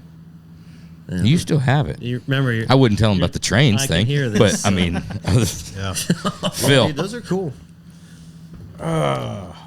NBA player is not on the table. Yeah. That's clearly not. Phil's like smarter than all of us, so he has more options. Yeah, he has that's why I'm lots like, more dude, options. I could be a fighter, rock and roll, be in a rock and roll band like this, like maybe like do some construction. I don't know. This You is could, like fuck, Stallone's only 5'4" too. You could have been a fucking actor as a fighter. Oh, you could have done so Stallone's only things. 5'4". He's like 5'4". five. He's like He's 5'4" and a half, 5'5". He's 5'10". Something He's like your that. fucking height. He's your height. He's shorter than me. I'm 5'11". Yeah, he looks like a fucking giant next to you. What's Phil's? This is a good question. It is. It's a great question. Thank you. It might be. We might have to add this. Add into this. Oh, Garrett's into Rock Shop standard. sponsor. Yeah, dude. Garrett's This standard could question. be- Sponsored, though. This is good. We'll This is send the real good. bourbon just for this. Yeah. I got a couple drastically different. Barista. Passion for. No. Make a mean hot chocolate. Chef. Oh. Nah, that's on there a little bit. Just more of a hobby side of the grilling, smoking thing. Really want to do marine biology for a long time. Just love that. Just exploring in the ocean. Never know what's coming next. And so much cool diversity and life down there. For sure. And then racing something. Just the adrenaline and driving. And he's always been the builder. I've always been the driver. The wheelman. Yeah. Takes a team. Just love pushing something to the limits and finding the edge. Sometimes going over. I thought about over the curb in Starbucks, but for the dude that can drive anything fast can't drive shit slow. Yeah. That's a compliment. Yeah. I've just never seen anything like it. I swear, I've used the analogy and I'll continue to use it because I've never seen anybody be able to take a 17-foot long car and put it through a 13-foot long hole without touching anything. Literally bend matter, right? But like just the strict of like, hey, let's park. Triple-digit speeds. Yeah. We can park right there. We can park right there. Oh, when the hell have I curved anything? You guys are full of shit. That is all bullshit. Do you have my back? Yeah, just take it as a compliment because it feels the best when it comes to driving shit fast. Like anything better than anybody I've ever seen in my life. Could not give a better compliment. Yeah. Especially when what's crazy is when the chips are down, like it's ice water in his veins. Because the more people watching and the harder it is the thing to do, the fucking more badass he makes it. That's as big of a compliment. But also when nobody's looking and it's just like you can't the fucking Audi, the carbon fiber on the front, it got took out several times parking. It did. And I know it's low, but it did happen. But dude, the amount of times when it's the curb, the amount of time when it's like throw them in a car for the first fucking time at like a good guy's street machine. Never been behind the wheel. Never doesn't like seatbelt zip tied in. Yeah, like zip tied in. Gets in like the car's not the car at that point, dude. It's not ready to drive at that level. Yeah, you don't tell them that. You're like, dude, give it give it hell. Yeah. Anything I should know? It's good to go. Yeah, dude, like, dude, this, and this is probably about all you need to know, and just be like, might not have rear end lube. Yeah, and then we fought those. Yeah, just done. Wins, you know. Oh my gosh! Do you remember the dually hitting that snowdrift when we come around the corner? And I thought I broke my neck. Yeah, it stuffed me in the roof. I remember that one. This is not should be an Olympic sport. This is not a dig. Yeah. This is as big of a compliment as you can get. What would you be doing? I'd be something an Air Force pilot of some kind. We've got a few customers that are pilots, and I live vicariously through them. They get me in their simulator to fly, and I'm like, this is awesome. Like real flying. Cool. Like those guys are badass. That extra access just fucks me up constantly. I feel like it. I was super into it. Top Gun. Yeah, I saw Top Gun in the theaters, '86. Yeah, and I thought it was fucking cool as shit. shit. Fighter, and so Garrett's brother, Jerry, he was F4 pilot. Oh wow. Yeah, but it was he got out before the Gulf War because he kind of got religious, and they were like, you need to fly the A-10, which is, the A-10 Warthog. Yeah. And so he was the flyer, and he's like, I'm getting too religious. I don't want to like take a job on like where I strafe people. So he's a real smart guy. He was an aeronautical engineer. And so he worked with a test company. And so he ended up getting on as, they discharged him honorably, but then he ended up working for the government and testing weaponry for the B-2. And we were like, cool. So you went from like killing like, but I don't know. I'm not doing it. I'm just making the things. Yeah, but you went from like killing hundreds of people to like a whole country. Cities. But he doesn't need it. He doesn't see it. Right. That's exactly right. The plane thing, the flying thing, I think, and coming back to the Chili's and Fridays, I'm bringing it back. Just hang in there. I'd love to hear lock in. The correlation. Lock in. Yeah. I feel that's a younger man's game, and also things change over time because I remember flying either Chili's got worse or we don't remember it, and flying has always been bad, or turbulence got worse. Or pilots got worse. Pilots got worse because I have flown a significant amount over the last 25 plus years. And Josh is almost at United Gold status. Over at I'm at gold. Are you? Bitch, I'm gold. I am gold. As of right now, I'm gold. If I push hard, I can be platinum by the end of the year. How many miles did it take? This is a big milestone. Gold in a year is only it's only 30,000 miles. Oh, I'm about to break it. You're not Yeah, but gold. you never signed up I'm for your 28,000 and some change, dude. I'm almost. Frontier? No, that's total miles. Is that ever. Frontier Airlines? Not in 1 year. It has to be a year. Yeah, that's how you keep status. Whatever. Yeah. Are you guys Finish keeping your track story. of what he's doing? Finish your So story. my point is, Yeah. it seems like either turbulence is getting worse or I'm becoming a bigger pussy in it. Probably. Because Yeah. you're. I remember. Yeah, it probably No, so. we get older, we get a little more Because there's been. I remember. fearful of shit. I right? don't. It's not. That could have been the listen, best diss. Yeah, it could be. I mean, it was a valid question. Probably, yeah. Probably so. Yeah, Probably dude, the no, pussy just part. leave it at As that. we get Just older, leave it we at that. no. Listen, you guys will experience this too. As you get older, you Like 10 start more being years. like, you know what? I don't need all that thrill. As a young, I don't remember even thinking about it. Not that it was like I was young and I was like, oh fuck it, the plane goes down, who cares? It was like I didn't pay attention, or I don't think that you hit as many bumps in the air. Yeah, I you're think like, did I take my the Dramamine? airways are Yeah. they need to repave that shit. It is bumpy. You have to admit I see the it last more on time it's more on the landings for me. That's what I noticed. oh, they It's come like in it- hot. they They're used trying to shave some. They used to just time. put that shit down, and nowadays you come down and it's like You're dropping. 85% of the landings. It's like they're about Today was 50 yards What up. did I and tell then you? just- I said, hit the hooks. yeah, cut the fucking throttles. Just- I tell Carl, I said, we are falling out of the sky, but it's controlled. Yeah. Is it though? Yeah. Carl laughs. They at me. He goes, bounce. Oh my god. I was like, that's a terrible thing to say while we're still playing. But the second career would have been a dentist. Really? Because they, I mean, guaranteed $300,000 a year. Oh, they make some fucking money. Yeah, and you're just like, it's like you're using a Dremel tool. I had a dentist once. I think I pissed him off. I'm No like, thing. I don't like people, let alone their mouths. I don't want to But be like, think we're in good. We're good somebody's with like mouth. a die grinder or something. It'd be pretty easy. Yeah. It's so there's a certain admiration for see their none of that. skill set and their dexterity. I got a friend who's a dentist. Yeah. And like then I go to him and he runs it like a fucking rock star, dude. You go in there and it's like fucking club music playing, and he gonna comes out. clean He's, your motors. he's fucking and he comes in like dancing, and he's like, he's just really good with his hands. So you can appreciate like the way I'm he. picking that up. Sure.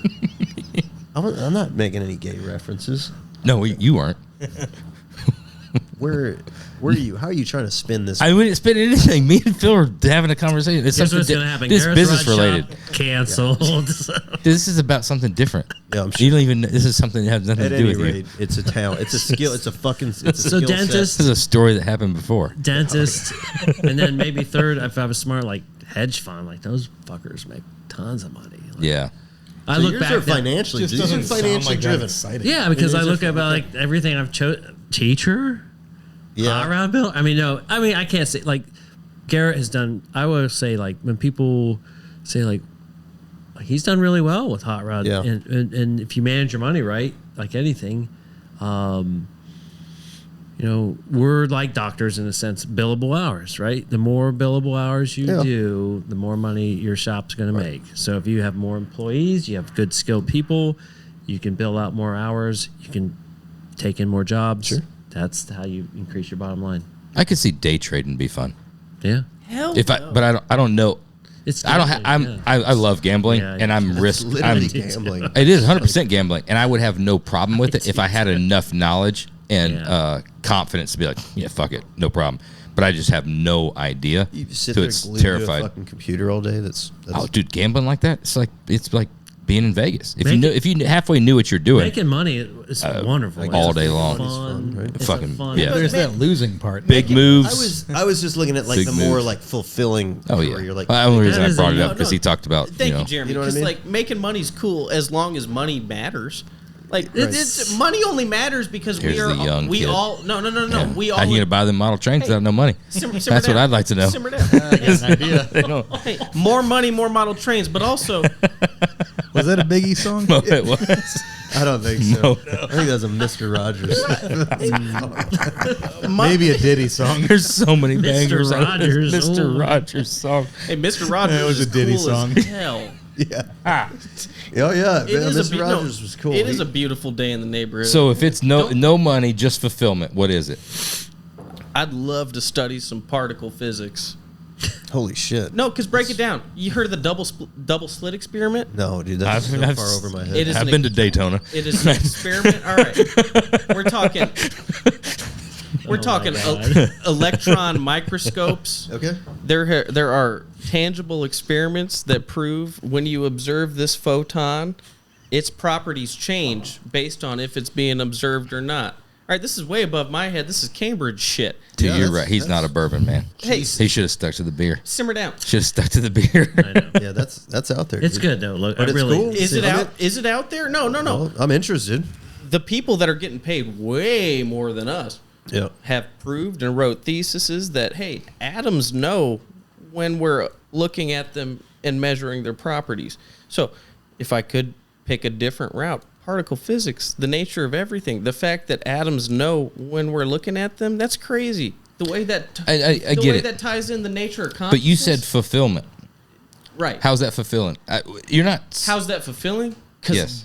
God, I died. But you're not changing. But you're not changing anything. I don't care to change anything. I just want to know why everything is the way I it understand. is. I It's get. why There's some scientists people do stuff. that get off on Yeah. that constant search for knowledge and the digging in. I look at it as like that's the one guy that finds the book in the back of the library and he's the only one that's ever read it. For what? That's me. Like, okay, good. So you read the book. Now you know the knowledge. It changed fucking nothing. Hey, Great. But maybe if more people knew the knowledge, it could change something. I don't know about atoms and physics and all that kind of stuff. It's going to change No, anything. that's You why- got people that's why we do what we eating do. Tide Pods on TikTok. I don't know if it's going to really change. I still go back to the Tide Pod thing. That's just my thing, right? I just go back to Also, how old you are. yeah. It happened like It was on MySpace. 3 years It's a ago, big deal. 4 years ago, maybe 5 years ago. Pre-COVID, they were eating Tide Pods, right? I get the Dude, I constant like search of the knowledge, but you have to enthusiasm. search the knowledge to then solve a world problem.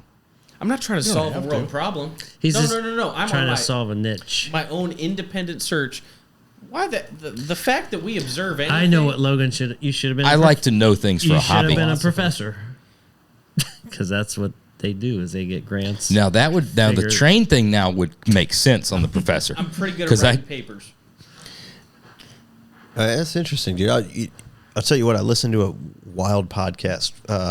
Sean Ryan, Okay, a dude who that dude's he's getting out there. he's getting out there with, and the Yeah. podcast is out there. It's a dude who is mining. He set up his entire company is set up that he's mining platinum from space.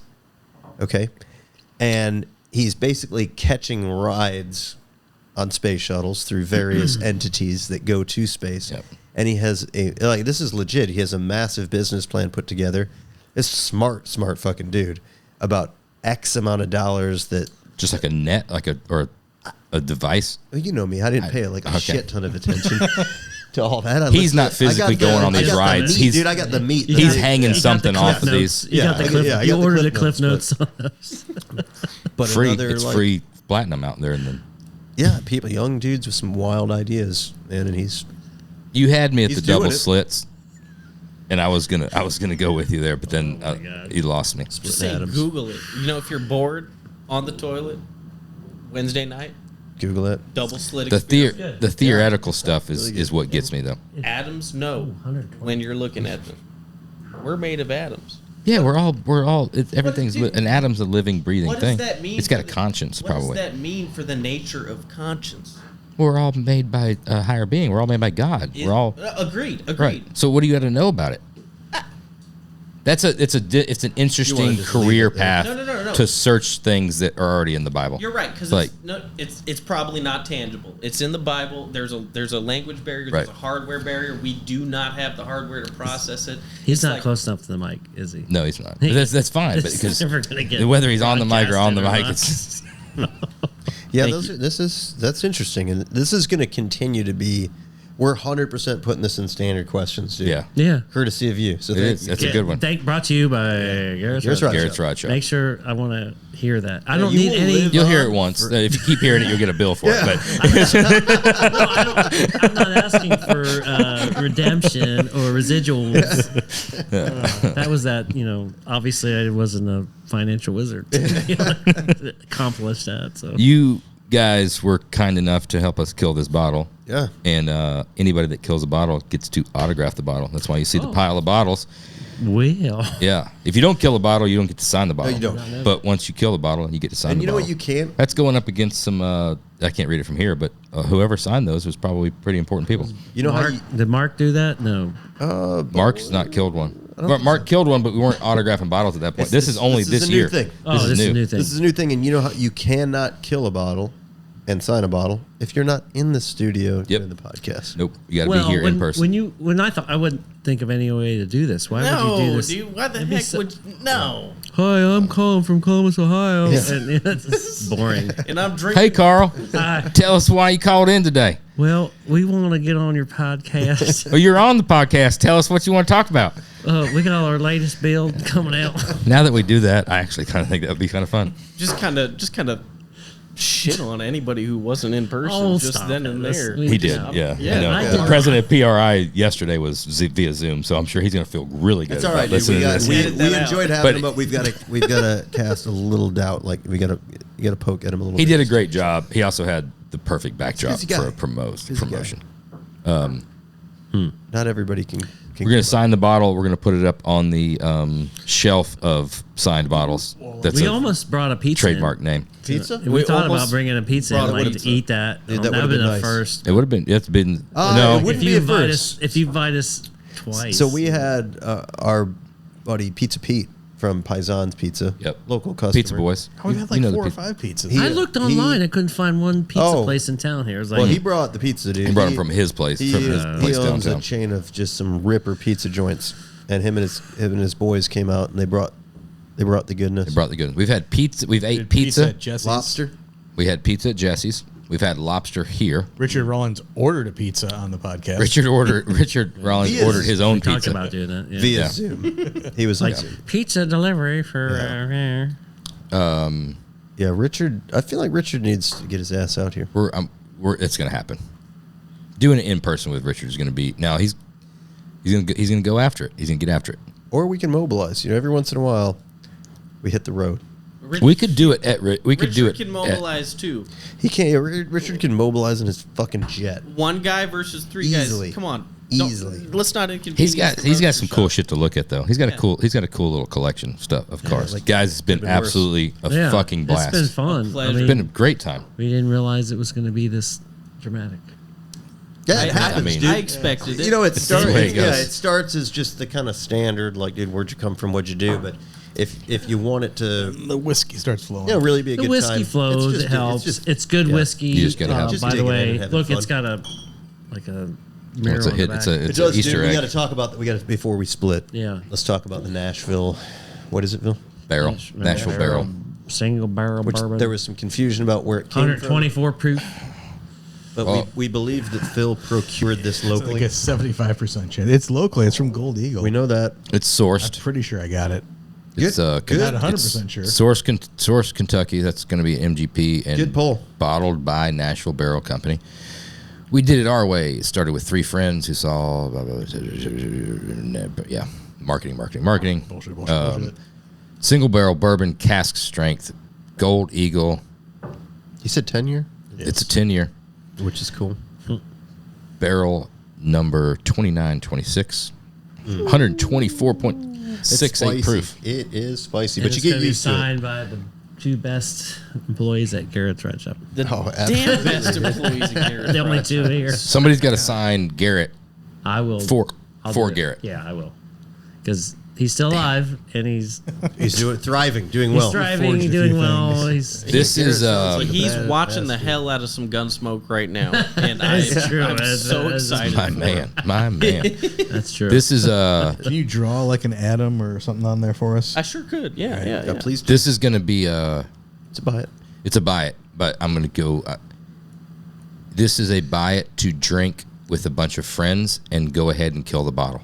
yeah. I'm saying that I can't believe because we did because we that. did it. Yeah. we did it. But if you were just to pour a glass by yourself, this is a little on the spicy hot side. If you're going to have one glass, Glass number 2 is better than glass Yeah. number 1. exactly. And I'm agree. going to go on a limb. We're not like walking out of here sideways. No, I No, think no, we're all no, in pretty good shape. No, we're professionals. No, I mean, no. Let's just face it. I mean, it's not like it's I know our we've- first we've rodeo. been Yeah. practicing. But Wow. this is, and that's not a bad thing about the bourbon. There's sometimes you're just like the first glass, like, oh, I'd like to drink on this. This is going to be one of those ones you need to get through that first one with conversation, not paying attention. We didn't realize. You're then right. Exactly. We didn't realize it was gone. Agreed. Yeah. Hey, I'm kind of a little sad no, about it. for the record, did I do all right for a 24-year-old? Dude, you did great. I don't Yeah. drink. I don't. I mean, the carpet's soaking wet from you pouring them out, but other than that, it's been great. I'm just Is that me pouring me out or is that my piss? I'm not sure. Oh, either way. Either way. Yeah, you did good, dude. You did a great job. You did good. We enjoyed having you on here, man. This is Appreciate good. you It's coming.